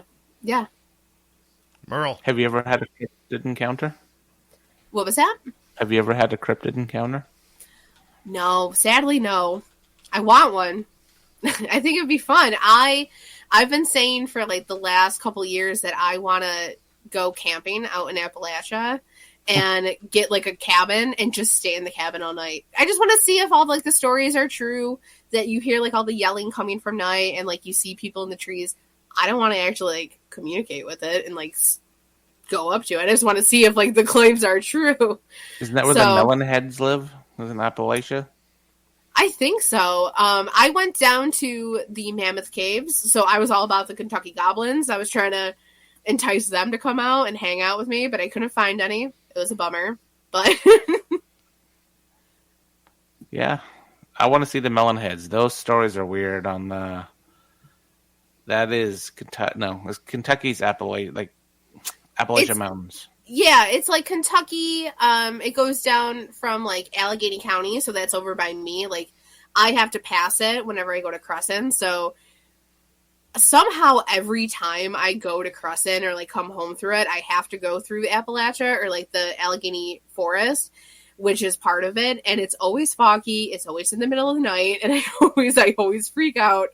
But yeah, I think it goes from Allegheny County all the way in Pennsylvania to West Virginia and then down to like Kentucky. Wow. This question may be a little early, but I'm still going to ask it. For us, spooky season's basically here already. Halloween. What are your Halloween plans? Right now, for actual Halloween, since it's Monday, I'm probably going to stay home. We have a whole bunch of stuff we have a whole big party, so we have like 15 houses that we pass candy out for at my parents' house. So we'll probably just do that. But as of right now, on the 29th, I will be at Wilson Castle with Haunted Nights events. We're going to be hanging out, investigating an old little castle out in the Vermont mountains. It's a lovely place, super, super cool. An underrated haunt for sure, but it's starting to come out into like the limelight. Sam and Colby were there, so if people are big on YouTube, they were there exploring with Josh and Seth Borden. They were also there too, so it's starting to come out more. But that is definitely a spot I'm hitting up. And then earlier in the month, I will be at Fairfield County Infirmary, which goes hand in hand with Madison. So I'll also be back at Madison Seminary. Sounds awesome. Very cool. It's going to be a very big spooky season. As you move forward with your own adventures, right now you are continually, probably due to budget and opportunity, you're probably just kind of hanging on out, getting to the places you've always wanted to see in the United States. But where do you want to expand your horizons to on the paranormal world? So I would really love to go overseas. I actually have an overseas trip planned. I planned it before COVID. I was supposed to go to Ireland, but then COVID ruined it. Bummer. Classic COVID. Just ruining everything. Right.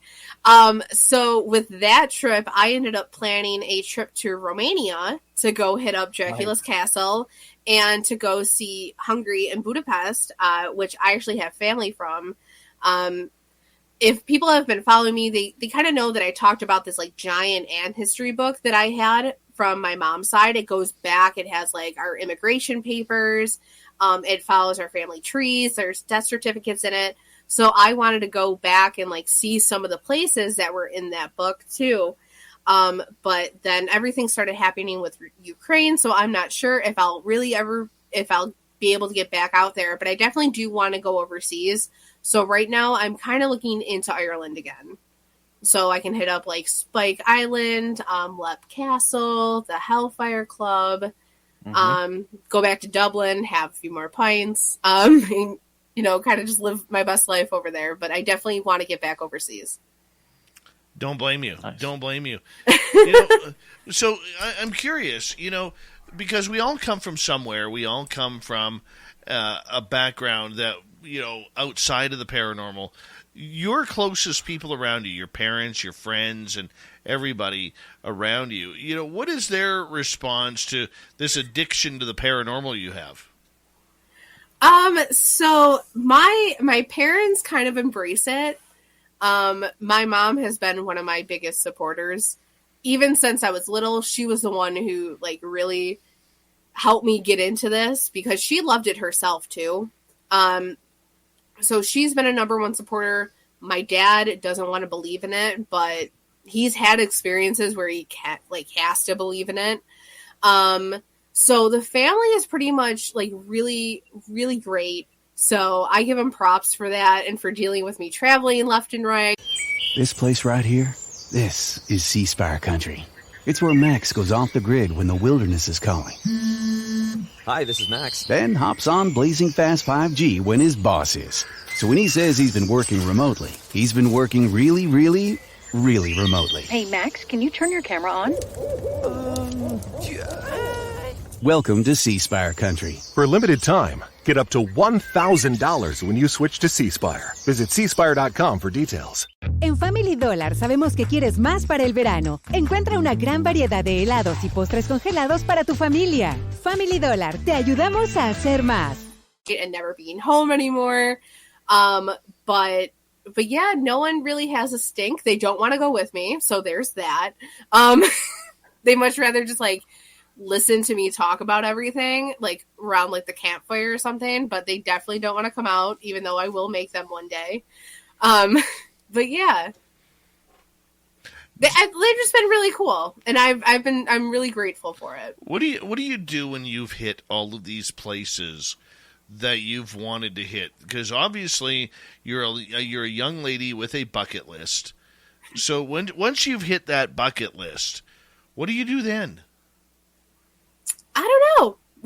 I'm just kind of riding it out and see what happens. I kind of want to keep going. I still want to experience all like the little haunts, no matter how big or small that they are. There is always a story to be told somewhere and somehow. So it's just a matter of finding that story that deserves to be told. So I think even after I hit all the bucket list places, I'm still going to find things to find an interest in and keep my interest in the paranormal going. Just because I hit one spot doesn't mean I said everything that's happened there. I'm always going to find something to talk about. No, and I like returning to haunts. Oh, go ahead, Dave. Sorry. No, please go ahead, Merle. Oh, I was just going to say I love returning to I call it like repetitive haunts. Yeah, it's so much fun because you never really know what's going to happen in like that first time, and I like to have that first time as a base, and then kind of just compare every visit to the past visits. Because I mean, if you go to one spot and just investigate that one spot, you're not really going to understand its haunting, its stories, its history, all in that one night. And you're certainly not going to be able to see everything that a place has to offer in that one night. So, like, some of the big places you kind of have to go twice or 3 times or 5 times or however many times your heart is content to. Absolutely. Very true. Very true. Okay, so Europe, a bunch of other locations in the U.S., at some point you are going to, as most of us do as we age, you're going to want to expand your horizons. What's your next horizon that you're going to expand on in the paranormal? Oh, that's interesting. I don't know. I think I'm just going to let that one come to me. I think I'm going to let that little interest or like, that little interest come to me. Because if I go out searching for it, it's not going to be what I want it to be. But, but from what you're not doing now, compared to what you see all other paranormal people doing, what would be in theory, what would be a logical first step for you or next step? It would probably be going back into the theories and really examining the theories, like the stone tape theory, how energy is held into some like limestone and how that can help some paranormal hauntings. I think I would really want to go back into like these theories that are created and see, what actually holds up from them and what doesn't. I don't know. I think that'd be cool. Merle, we've got 2 minutes. You're onto something because it's something that we look into too about the whole you make your own ghost with your energy. Or other energy imprints. I really want to explore that a lot more too. Are we doing that? Or is Little Timmy real?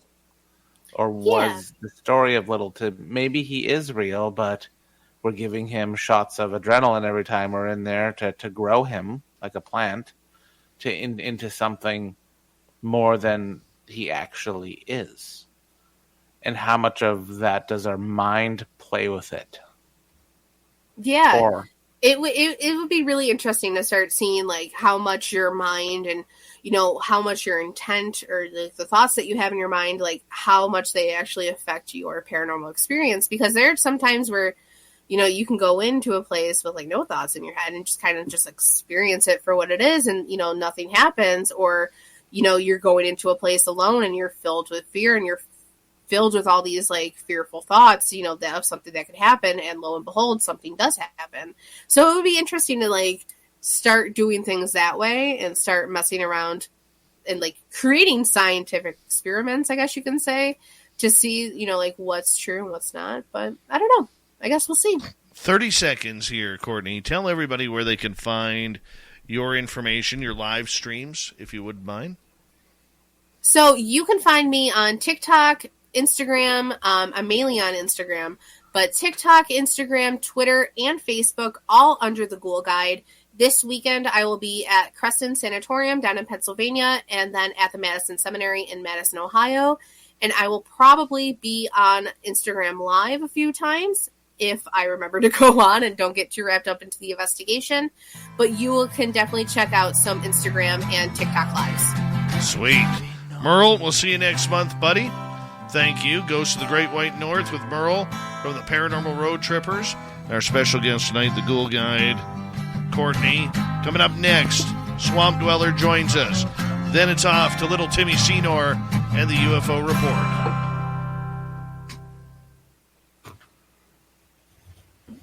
All right, sweet show, guys. Sweet show. We'll give you a few claps. Thank you. Very nice, very nice. Even Dirty Filth is clapping as he draws an enigma there. An enigma. It's good. It's just a bunch of scribbles, really. Looks like an enigma. All right, Merle. Talk to you later, buddy. Good night. Good night, Merle. Good night, Courtney. Good night. Thank you so much. Come on, Merlene. Oh, yeah, you already disappeared. I see little Timmy Senor hiding there in the background. Dirty Filth, it's all on you, buddy. Say hi to your fans. I don't know if you guys can hear me with my mic. Stupid microphone. Nonetheless, I'm just scribbling some stuff here. I didn't know what to do at the end of the show, so I decided to scribble some more junk.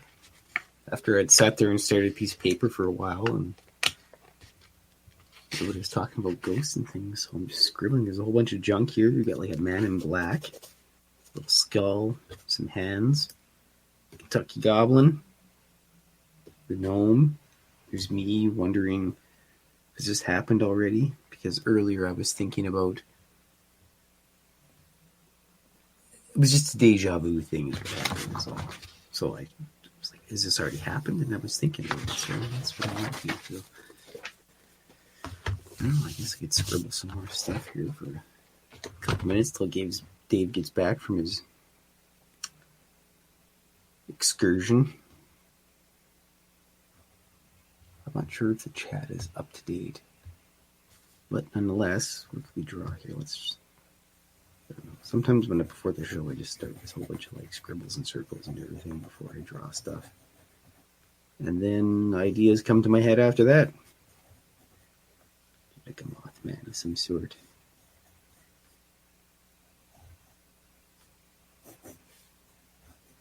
A quick Mothman out of nowhere.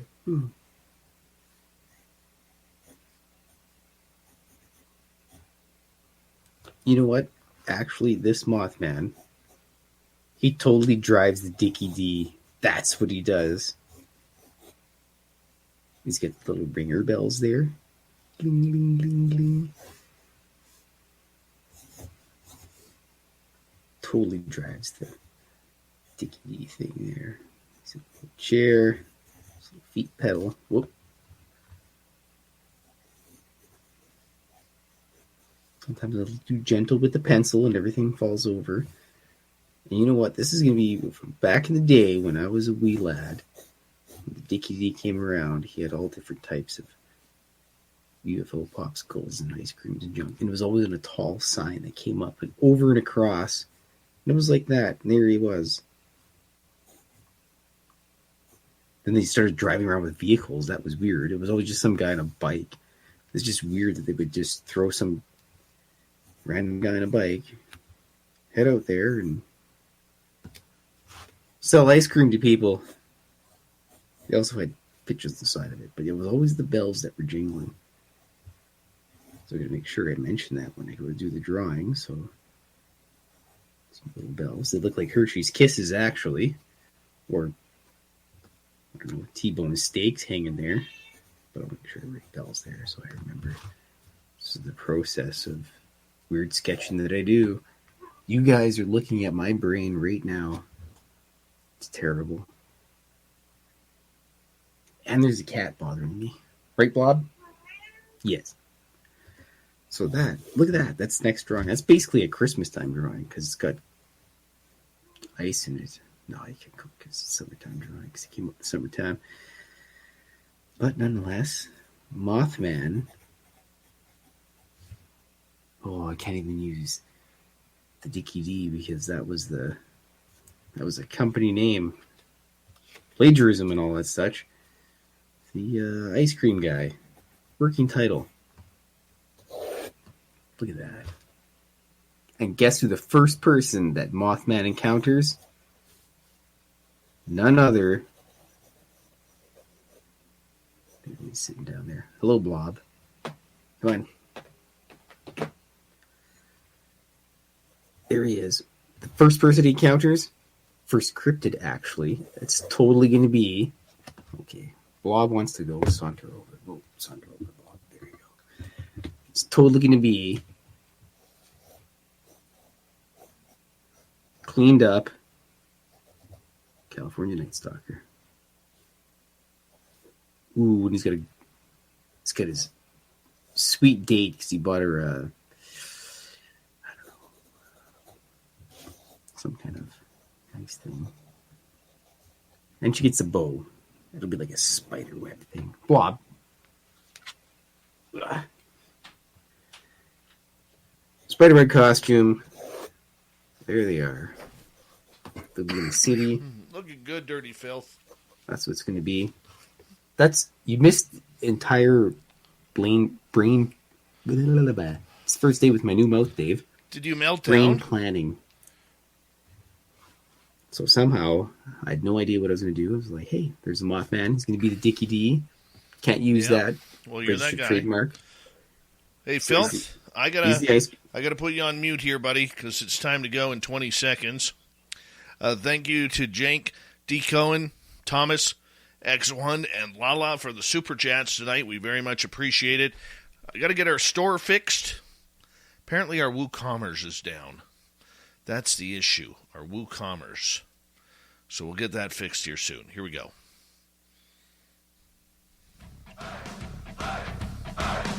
Would you like to connect with us? Head to spacedoutradio.com for all your latest show info. Now, back to Dave Scott and SOR. Here we go with the third and final hour of Spaced Out Radio tonight. Good to have you with us. My name is Dave Scott. Very much appreciate earning your listening ears wherever you are on this beautiful planet we call Earth. Hi to everyone listening in on our terrestrial affiliates around North America and digitally on Odyssey Radio, TalkStream Live, and KPNL. All of our archives are free. Join us at youtube.com/Spaced Out Radio. Do old Davey the favor, hit that subscribe button. The Desert Clam has set the password for tonight in the SOR Space Travelers Club, Pactolian. Pactolian is your password. Use it wisely, Space Travelers, as the Clam sets the password each and every night right here on Spaced Out Radio. Our website, spacedoutradio.com. We have a plethora of features for you. Rock out to Bumblefoot, read Shirky Poo's Newswire, check out our swag as well. Follow us on Twitter at Spaced Out Radio, Instagram at Spaced Out Radio Show, and on TikTok at Spaced Out Radio. Hey everyone, it's time to head to the swamp. Our resident swamp dweller takes us on another journey of a spooky story. Hi, Spaced Out Radio listeners. This is Swamp Dweller. It's time for your nightly dose of spookiness on the show. If you have an interesting encounter or a spooky story that you would like to share, be sure to submit them in at swampdweller.net. You can also find our YouTube channel at youtube.com/swampdwellerreads. Now, let's chill out, relax, and together, let's enter the swamp. A little background on the events I'm about to write about. This all happened in mid-October. My family owns about 160 acres of land in the middle of nowhere. Closest neighbor is a friend who let us rent the pasture for his cattle when he needs to. Some friends and I decided we wanted to build a little cabin out there, and that we would hang out at it. So, one weekend, one of my friends and I loaded up a tractor we were renting from his dad and headed up out there. It was just me and him that weekend, as everyone else was busy.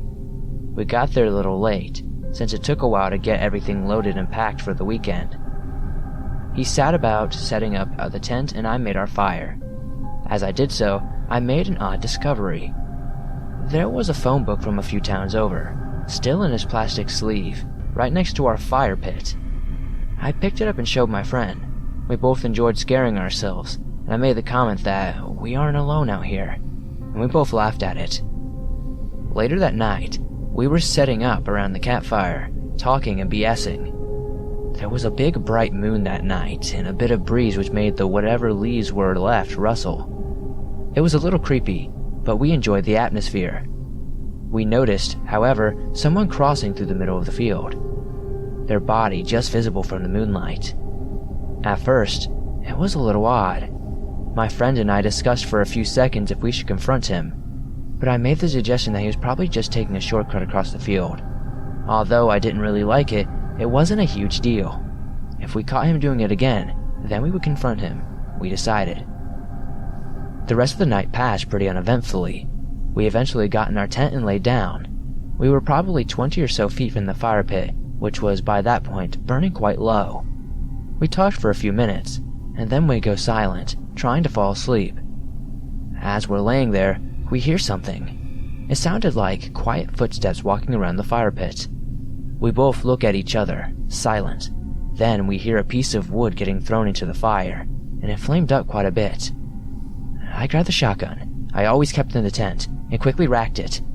We then heard someone run away, but by the time we got out they were too far. The rest of the weekend was pretty quiet, and the events of the first night seemed kind of dreamy to us.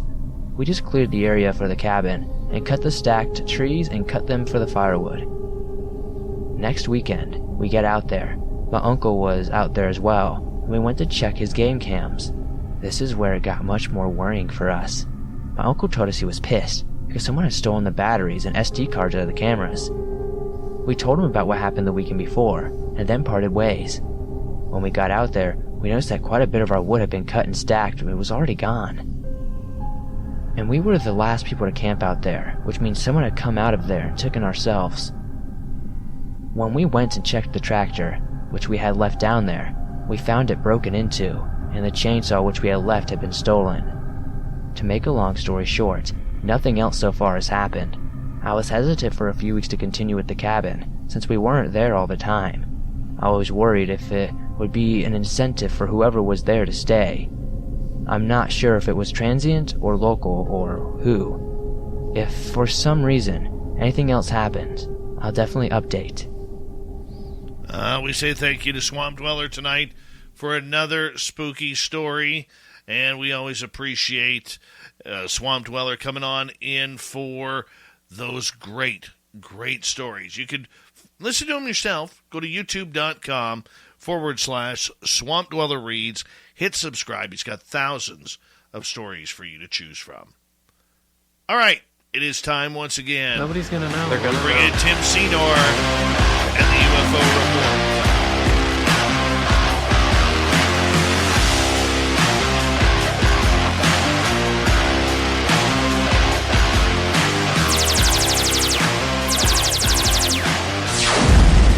Little Timmy Senor comes in a couple times a week, give us the update on what's happening around the UFO world. And I'll tell you, Tim, there's a lot of people talking about the Galileo project this week. Avi Loeb making his way onto a couple of podcasts to give people an update on what's going on with his group as they look into the stars, potentially for any potential life and even coming here. What's going on, buddy, before we get started? How you been? Oh, I've been good, Dave. How about yourself? I'm doing great. Tomorrow, being my day off, I have to do an interview with Bigfoot Michigan Rob for a couple of hours, but I think I'm starting the wood pile tomorrow. And if I get to the wasp's nest, I promise you, I will go live in my battle with the wasps. I will. I have to. Excellent. I'm so looking forward to this. Yes, Waspocalypse. Waspocalypse, if it happens. I think they're scared of me, Tim. Yeah. I think they're scared. I think they know it's happening. I've put out the intention that they better be careful. And remember our bet, that if I get stung just once, I owe you dinner. But if I don't get stung, you have to order up a pair of Dave Scott boxer shorts and wear them on this show. Yeah, I could definitely do that for you, buddy. Here's the thing. I don't want to see you get stung. I hope I lose. I really do. I hope you win.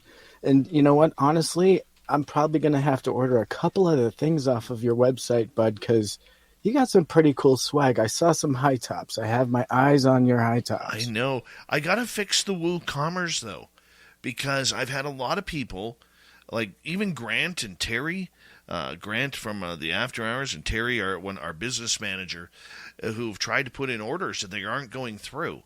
So I gotta figure out, like, I went to log into our WooCommerce account, and it's like showing that we don't even have an account. So I have to work on that tomorrow.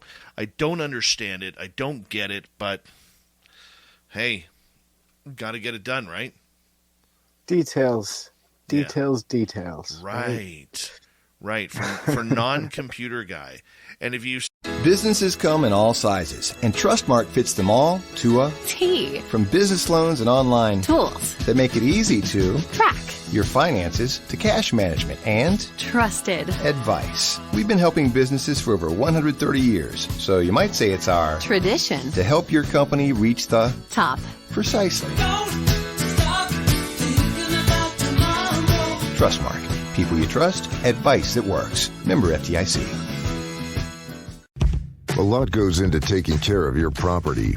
You need equipment with more reliability, durability, and versatility built in. Like #1 selling Kubota BX and L Series compact tractors, Z Series mowers that deliver a quality cut, and Sidekick utility vehicles where durability meets speed. Visit your local Kubota dealer for a demo today. Lee Tractor Company of Mississippi. Mississippi's elite Kubota dealer. On the web at leetractor.net. Seeing how convoluted and how impossible WooCommerce website is, you'll understand that my anxiety tomorrow is going to go through the bloody roof. You should delegate this. This screams delegation all over it, my friend. Yeah. Well, I'm going to talk to our web guy. Good. I'm going to talk to our web guy, and hopefully he's not too busy to take my message and get through it. Hopefully. There you go. We will see. Well, back to the news. I'll tell you what, I was excited to see Galileo Project back in the headlines. And so just to kick things off, the Galileo Project, obviously, as we know, is a scientific search program for extraterrestrial equipment near Earth. So the project was publicly announced 1 month after the ODNI report to the U.S. Congress about the Unidentified Aerial Phenomenon program starting back in June of 2021. So the Galileo Project is a new type of research initiative, though. And so just to break that down, existing astronomical observatories target objects at great distances and have a limited field of view, limiting the amount of space that they can view in the sky. Whereas the Galileo Project aims to monitor the entire sky continuously and study fast-moving objects in the vicinity of the Earth. It's an astronomy project, since it analyzes data obtained by telescopes and searches for interstellar objects that originate outside the solar system. It's a novel observing strategy employing state-of-the-art cameras and computers. And so back in the news with some new pieces of this project, the Galileo Project new novel cameras will monitor the entire sky in the optical, infrared, and radio bands, as well as in audio, magnetic field, and energetic particle signals. The data will be analyzed by artificial intelligence algorithms that will aim to catalog objects within the above-mentioned categories. So the initiative's new telescope system for the Galileo project represents a brand new observatory design with unprecedented capabilities, and who knows what kind of new discoveries they'll come up with. So they're employing some pretty intense science here, Dave, some stuff that's a little bit out of the box, if you will, perhaps even fringe science, if I dare to say it. What's your reaction? How do you feel about this? Are you excited? I am excited about this, and I will tell you why. When Avi Loeb from Harvard University came out in 2017, 2018, when Oumuamua was flying by, he was brave enough to say to his fellow scientists and astrophysicists, we don't know what this is. We can't classify it as a meteor or an asteroid because it's not acting like one that we have ever seen or recorded. And he said maybe, just maybe, this could potentially be a spacecraft flying through our solar system. And he took a lot of heat over this, Tim. You know that anybody who's followed the history of Avi Loeb in this field knows he took a lot of heat over that. People laughing at him, people saying, are you crazy? Like, come on, Avi, like, get your head out of your butt. Aliens aren't traveling here, and there's no evidence, there is no proof. But he stuck to his guns, Tim. He stuck to his guns, and you know what? I think it paid off. I did. And then he put a powerhouse team together of scientists, of government officials, which we now know as the Galileo Project, and he is turning up the jets because he wants to see what else is out there. And look, I may not agree with a lot of his picks. I don't think Lou Elizondo should be there. I don't think Chris Mellon should be there. There's no need for them. I don't think the head of SETI research, Search for Extraterrestrial Intelligence, which is a NASA-funded program, Seth Stoshak, should be there. I don't believe that at all. But you know what? We could nitpick anybody. Hey, I'm a sports fan. I could go on my teams of choice and say, what the hell is this guy doing here? Why did we pick up that guy? Why don't we have enough players like this? We're never going to fully agree on what is going on. However, Loeb has the right idea and the right actions, and he's getting money to support this cause. As long as they keep focused, that is going to be wonderful. The other issue that I have with this entire project, Tim, is, and I'm curious your opinion on it as well, what scares me about the Galileo project is every time one of these groups comes out, Tim, one of the things that they say to the public is we have to be transparent. We have to keep the public in mind. We have to keep the public open to our findings, and we're going to talk to the public, and we're going to be open and honest and everything you would want to hear on a Tinder account, okay? And yet, we don't know what they're going to keep from us. We don't know what's going to get into the hands of the public if they find anything, or what's going to go straight into the government coffers. Because in the end, no matter what we say, Tim, and no matter how good the intentions are, it comes down to money, it comes down to funding, and it comes down to the fact that Avi Loeb has added a lot of people with NDAs who have a very specific interest in this category. Yeah. and that's a lot of opinion and a lot to unpack. But just to start off, I agree with you on a lot of this. However, a lot of it, I do have some alternate opinions for you. And I want to hear them. Let's dig in. So to start off, I definitely feel like this is a well-timed program. Yes. So the temperature is perfect for something like this to get funded and put together.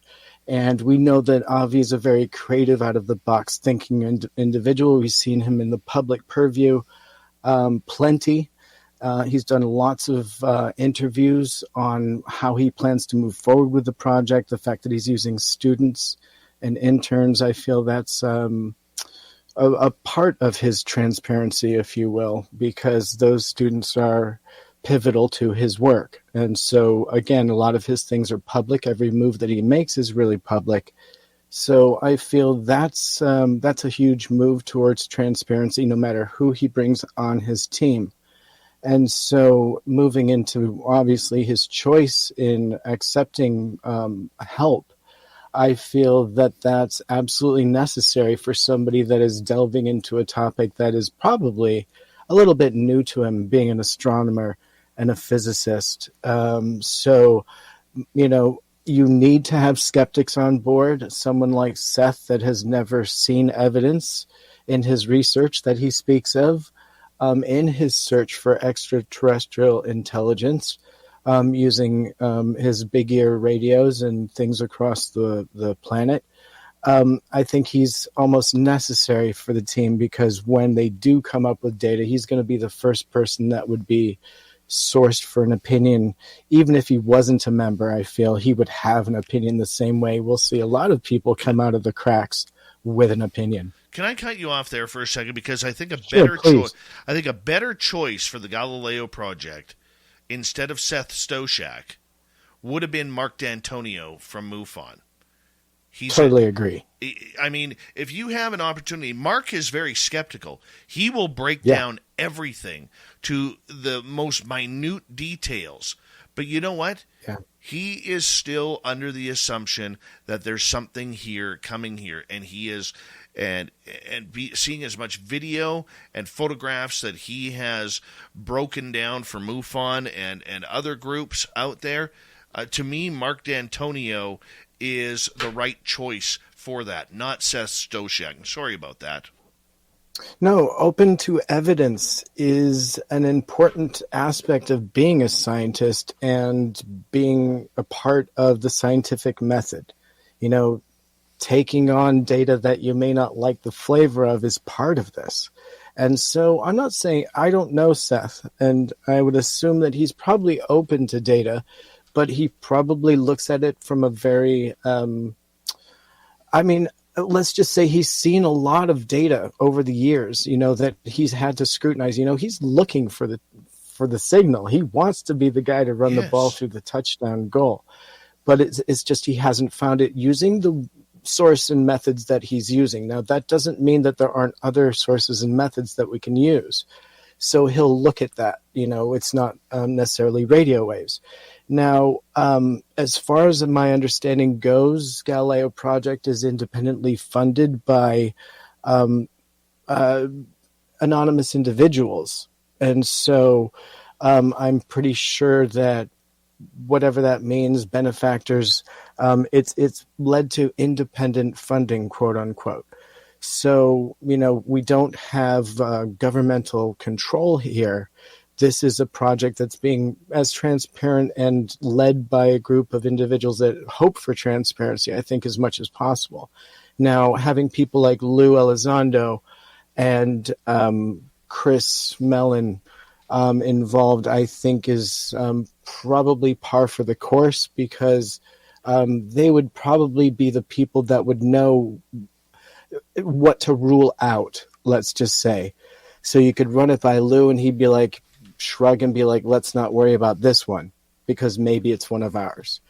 You know what I mean? He may know about what's flying that we don't need to worry about. So why not have somebody that's in the know, that has the NDA, that can just check it off and be like, let's just not worry about that. He doesn't have to give an explanation to that group, right? He can keep his NDA. So I think having somebody like that understands what's flying that may be ours is crucial. So I understand why he's there. Having a balance of skeptics, neutral people, and then people that believe, obviously. And I'm not, I think Grant Cameron would be a great person to have on that team, whether he's being sourced or not. But I think somebody that understands what the reality potentially of what the truth is, if this is the truth of UAP, UFO, like he needs to be there representing that, because you need every aspect of it. And I'm not sure who's representing the experiencer, perhaps, because there should be an experiencer within that group. We've seen that can be pretty important. Now, there may be experiencers in there, but we don't publicly know of any within this group. But transparency is obviously a big ticket item within Galileo Project. And so I do see potential red flags, but all we can do is wait and see. We're starting to see some photographs roll out, some imagery, but no opinion yet behind any of the image or any data, but we're starting to see something. Where do you sit on all of that, Dave? Well, I understand your points. I really do. And, especially the one with Elizondo, that makes sense to me. And Mellon. Okay, but what scares me about them, as we got about 20 seconds here, and this isn't a shot at Elizondo or Mellon. I'm a fan of both of them. All right? But there is a chance, guys, that they could say, you know what, we don't want that one getting out to the public. It's more than just focused him saying, that's ours, let's just keep that one away. Transparency is equal to disclosure. And if you're not going to have both, this is just another lost cause. We're going to continue with Tim Senor and the UFO report. And when we return, mysterious spheres seen in the skies around the world, we'll learn it next. But I do want to see Avi Loeb make an absolute fool out of Neil deGrasse Tyson. I do. And there's, deGrasse Tyson has made a mockery of what we do and what we talk about for years now. He, especially the last few years, he's been very condescending about this entire subject and the evidence and the people involved. And that smug attitude, and it has nothing to do with his brilliancy. You don't get a job like that unless you are brilliant. Okay? And I think you would agree with me on that. But the smug attitude towards the UFO field and the researchers and the evidence, whether it's on video, whether it's governmental, whether it's anecdotal, it goes against the grain that everything science stands for. And the idea that Avi Loeb has the exact same education and is not a dummy. People,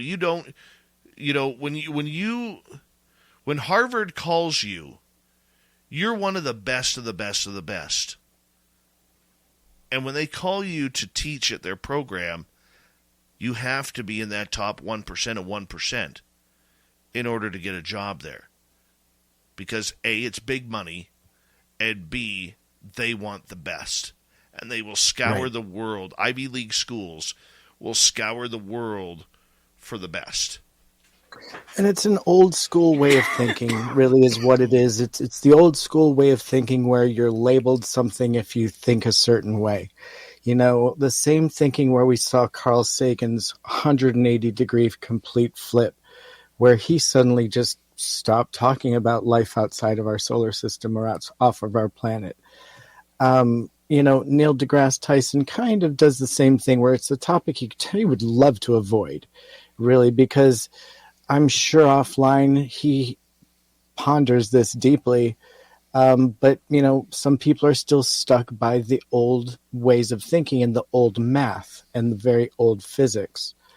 And so if you can't get past the fact that we may be dealing with a math and physics we don't even know yet, and a lot of this isn't something that we can just simply explain away, no matter how much science we throw at it. It's going to be frustrating for people that are looking for that, hard science data answer. Like, there isn't one answer for this. It's a phenomenon.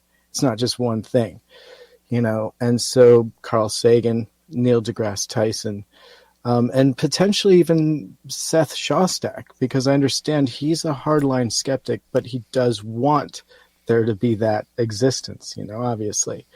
But again, he hasn't seen the evidence. And so these people have formed a hard, not even a theory, really. I think that they've proven it to themselves. So now they're just trying to explain everything away that comes to them, as a skeptic would, or even a debunker, I guess we could even say would. Do you have a fly or something zooming around in there? Probably. Okay. I keep seeing a flash of white, zip past your camera. Yeah, dude. I just assume. Oh, yeah. You got wasps. Not yet. They're buzzing Not you. yet. Hey, it's little Johnny Davies. What do you say here? Avi Loeb said in a private meeting he would shoot them down to get a hold of one.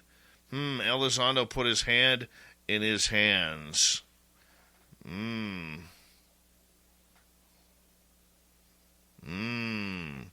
What else do you know there, little Johnny Davies?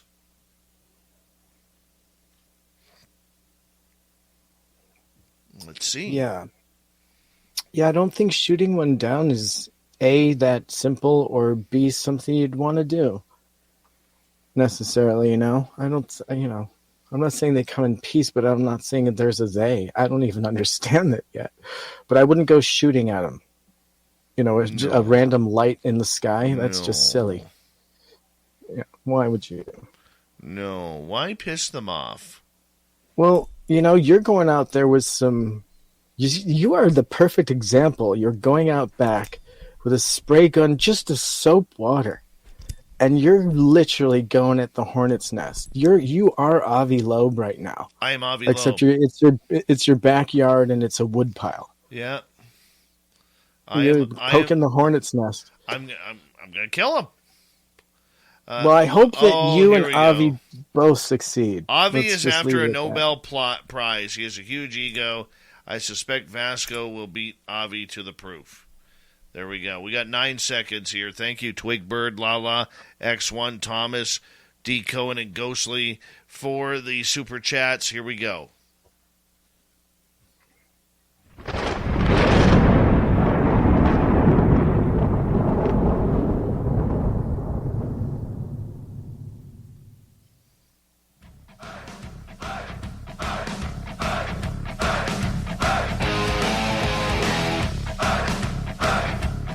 We're on to third. We're heading for home tonight on Spaced Out Radio. Good to have you with us. My name is Dave Scott. Very much appreciate earning your listening ears. Reminder to all of you that if you missed most of this show or others, check out our free archives by going to youtube.com/Spaced Out Radio. Do old Davey the favor, hit that subscribe button. Our website, spacedoutradio.com. We have a plethora of features for you. Rock out to Bumblefoot, read Shirky Poo's Newswire. Check out our swag as well. Follow us on Twitter at Spaced Out Radio, Instagram at Spaced Out Radio Show, and on TikTok at Spaced Out Radio. All right, Tim Senor is here for the UFO Report, and we're going to get into a story of people around the world seeing mysterious objects in the sky. Tim, break this down for us. That's right. Mysterious spheres are falling from the sky all around the world as recently as last month. And so this phenomenon has been observed for hundreds of years. But what kind of metal balls are they? And where are they coming from? Still remains a mystery. Just as recently as July 31st, another mysterious sphere fell in Mexico. The inhabitants of Veracruz watched a ball fall from the sky, the material of which was purely visually... Businesses come in all sizes, and Trustmark fits them all to a T. From business loans and online tools that make it easy to track your finances to cash management and Trusted. advice. We've been helping businesses for over 130 years, so you might say it's our Tradition. to help your company reach the Top. Precisely. Trustmark. People you trust, advice that works. Member FDIC. Take care of your property with equipment you can count on, like the Kubota BX and LO1 series compact tractors, part of our under 100 horsepower tractor lineup, rated #1 for reliability, and Z-series mowers and Sidekick utility vehicles, where durability meets speed. Visit your local Kubota dealer for a demo today. Go to KubotaUSA.com for full disclaimer. Visit GoKubota.com for a dealer near you. Determined to be a metal or hard plastic.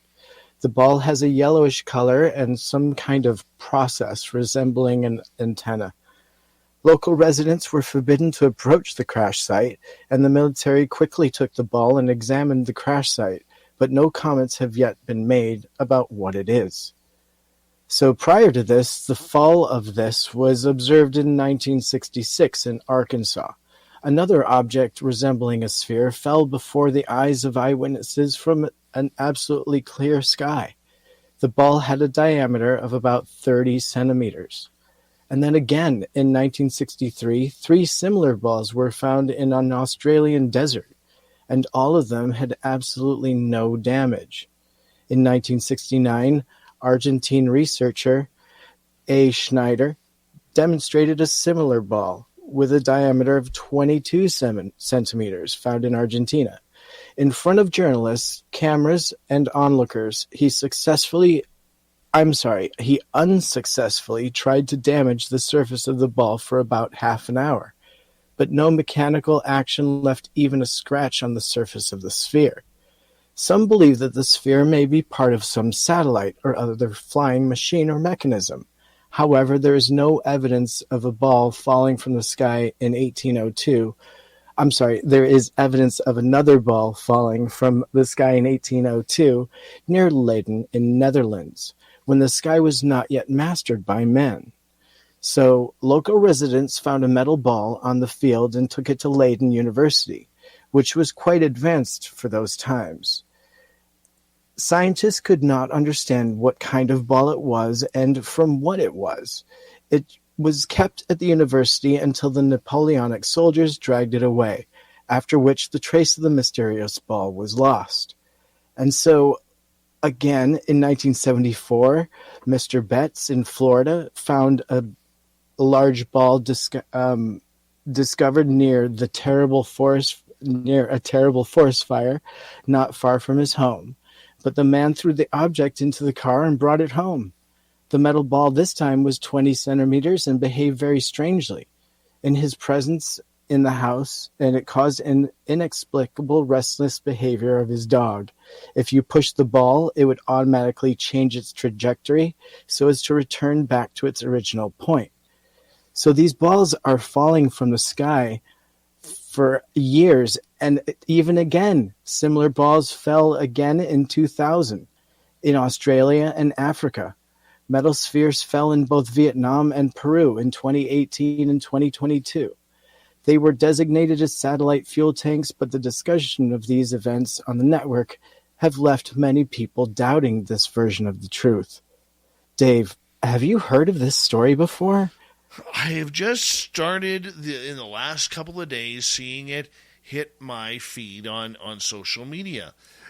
And, I think Ross Coulthard did a story on this for one of the Australian news networks, where they're looking at these orbs, these silver orbs that, look just about as big of a bowling ball, if not a little bigger. And, I look at it as this. Are these scouts? Are they new human suborbital, is that the right term? Suborbital scouts or satellites to spy on people or bases? Because everything with humanity in the sky seems to have wings. However, these are just round orbs, or are they something else? And this is where I'm kind of a little confused by it all, because I really don't know what to make of this, Tim. I don't. I don't either. I absolutely don't. And the fact that they happened before man even mastered the skies, and recorded in history, I think weighs in pretty heavily as this being something kind of phenomenal, right? And some of the more recent ones really looked bizarre, yellow in color with an antenna on it. And that's just strange.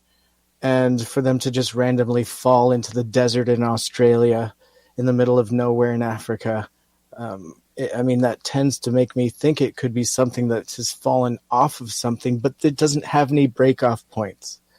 They're perfectly round, and they appear to, literally have no rivets, just char marks as they've fallen through the atmosphere to Earth.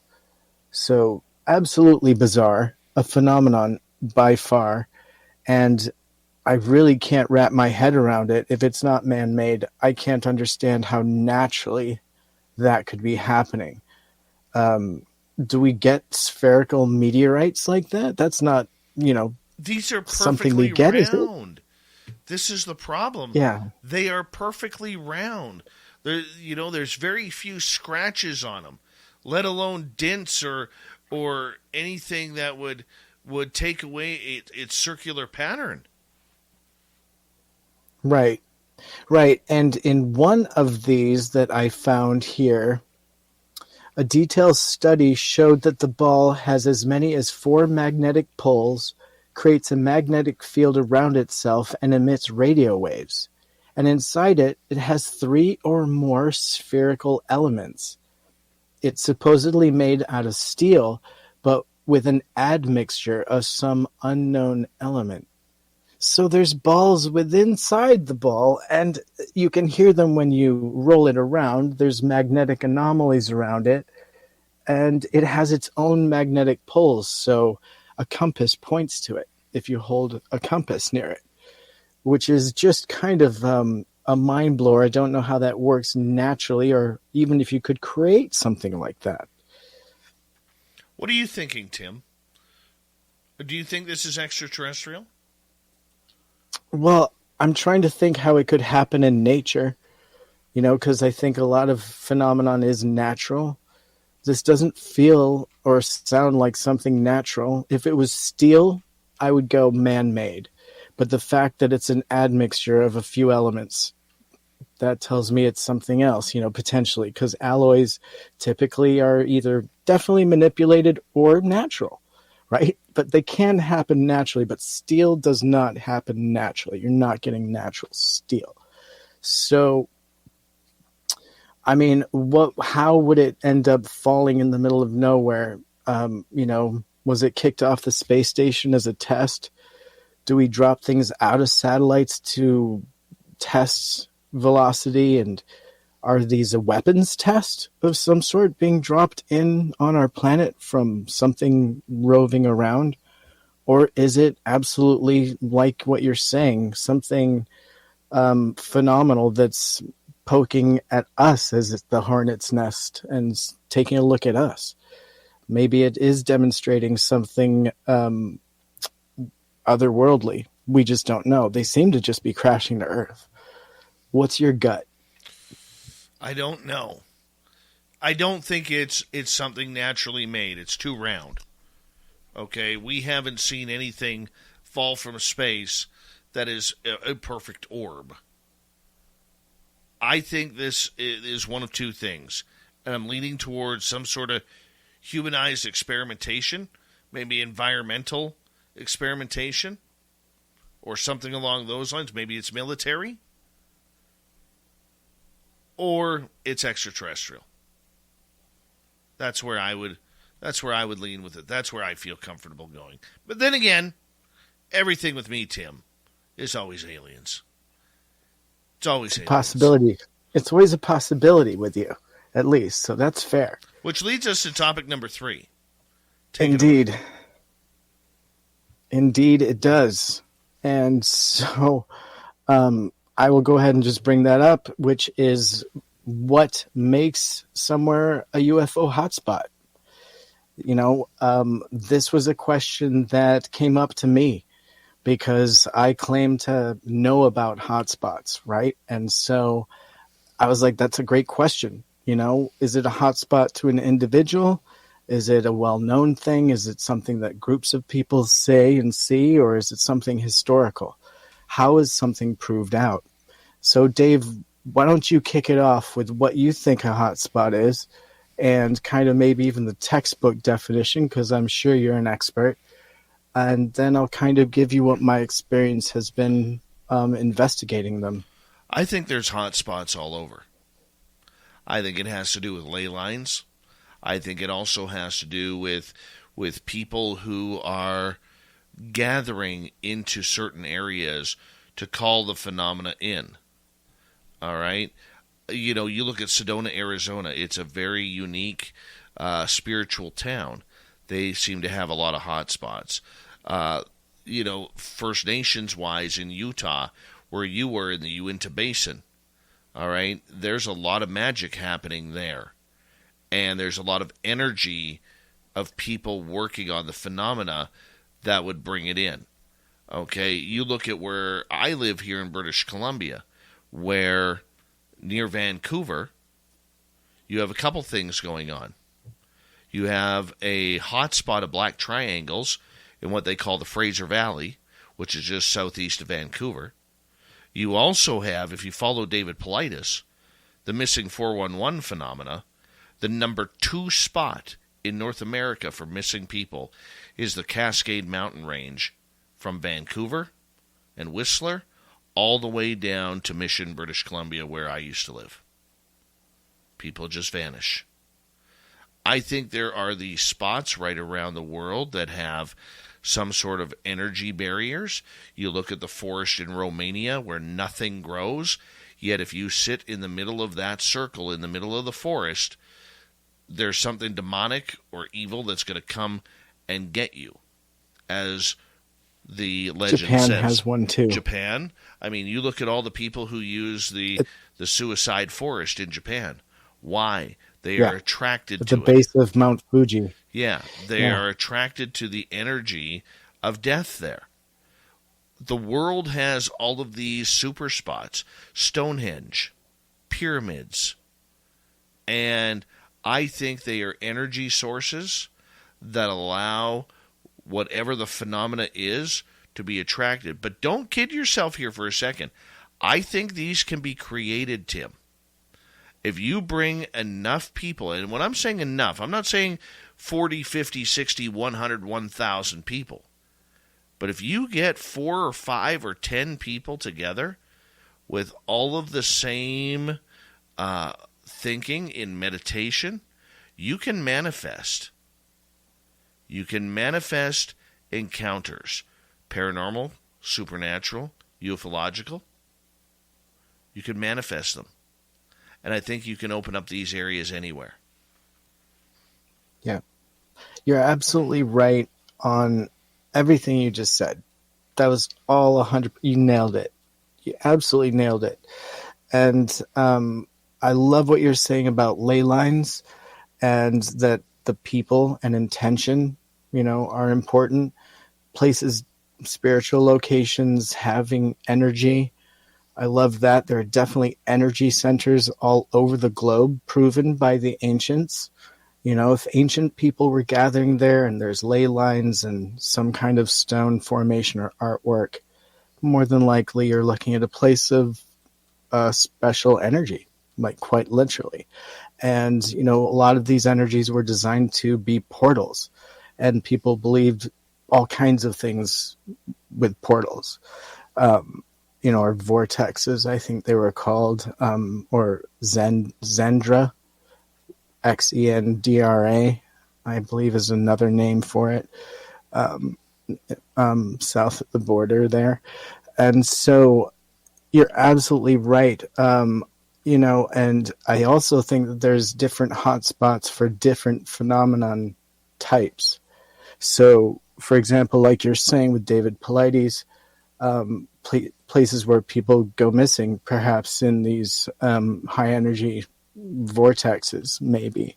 But also, like you're saying, locations where Bigfoot is spotted, or dog men, or ghosts, even, in the city, a location in the city somewhere that's just known as being a haunted house or haunted graveyard or something for whatever reason. And then there's also the element of the occult that comes into that, because obviously, energy sources were used for both positive and negative, So it's interesting, but those hot spots were always sourced for one reason or another. And lately, with the interest of UFO, hotspots are now kind of being sourced to find evidence for UFO. And so that's what, my personal experience has been, that I stumbled upon here in Oregon, a hotspot. And I wasn't sure at first whether it was just me, or if it was the team I went with, or the time of day, or if it was just the location. But I'm starting to realize that you're absolutely right. It wouldn't matter whether it was me or you or someone that didn't believe it's still taking place. It's just somebody that knows what to look for is more likely to come away with evidence, because that light in the sky might mean something different to both of us. And that's a big thing and right so there, Tim. Again, yeah.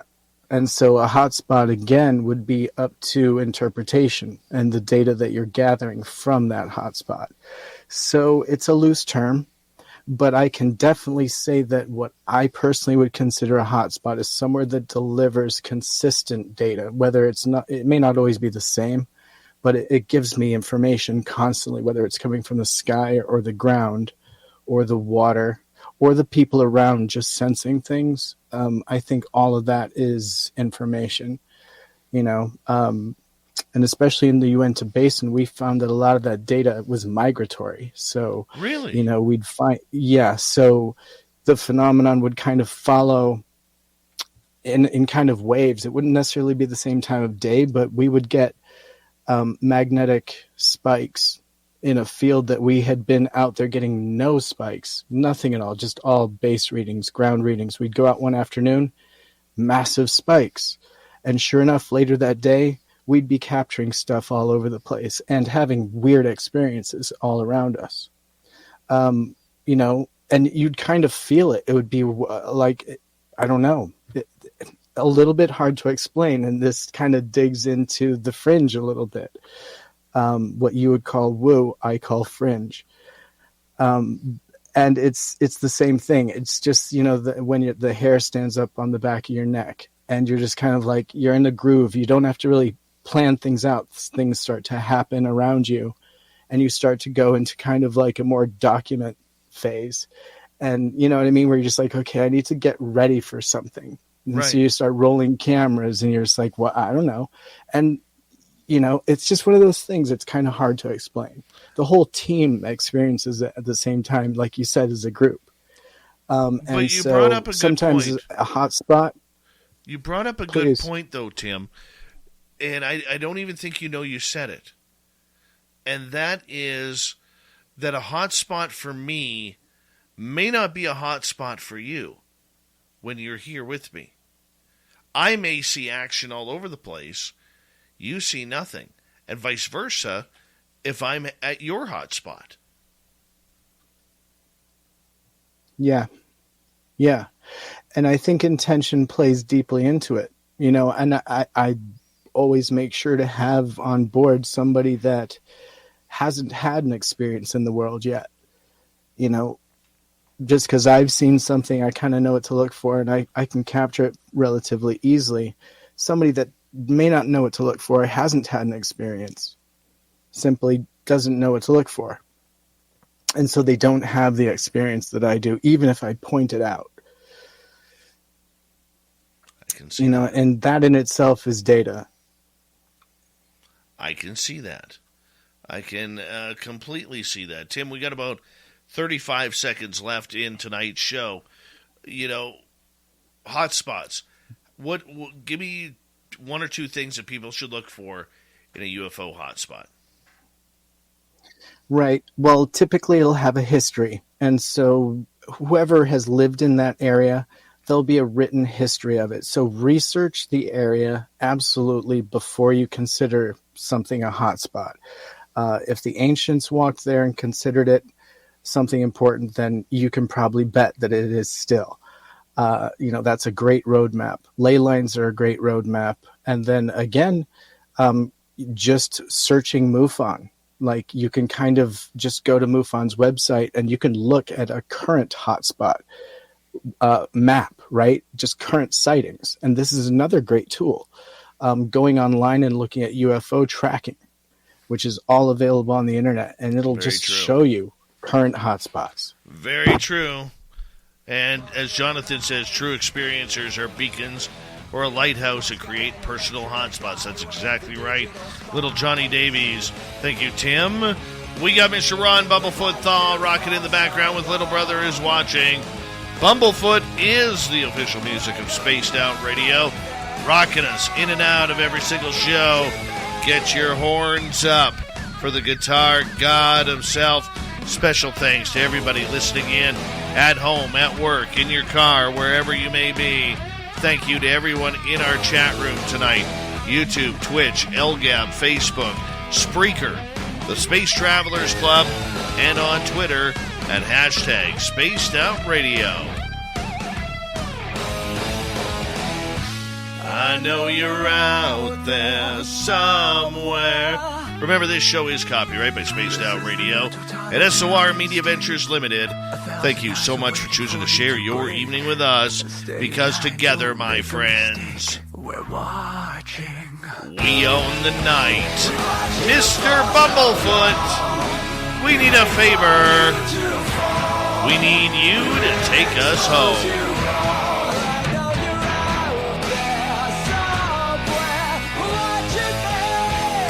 Yes, the Woo train has docked for the night. But soon, my friends, we shall ride again. Your seats are always available. Your tickets never expire. And if you want to bring a friend, yep, we've got room for them too. Good night, everyone.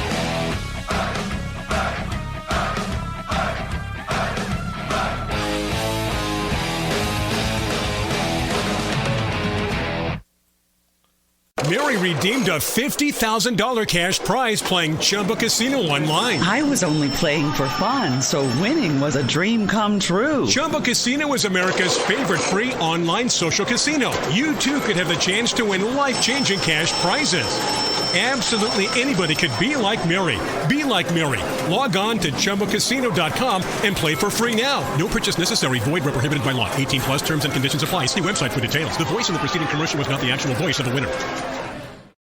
Gorgeous gaming, stunning streams, unbelievable bandwidth. It's another Lifestyles of Gagillionaires. Meet the AT&T Fiber customers winning at life with hyper gig speeds.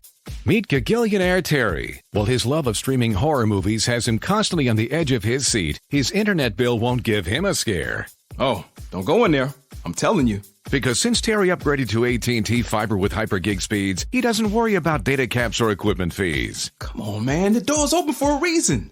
And best yet, he also doesn't stress about a price increase at 12 months, because with the amazing Gagillionaire lifestyle comes an exquisite sense of tranquility.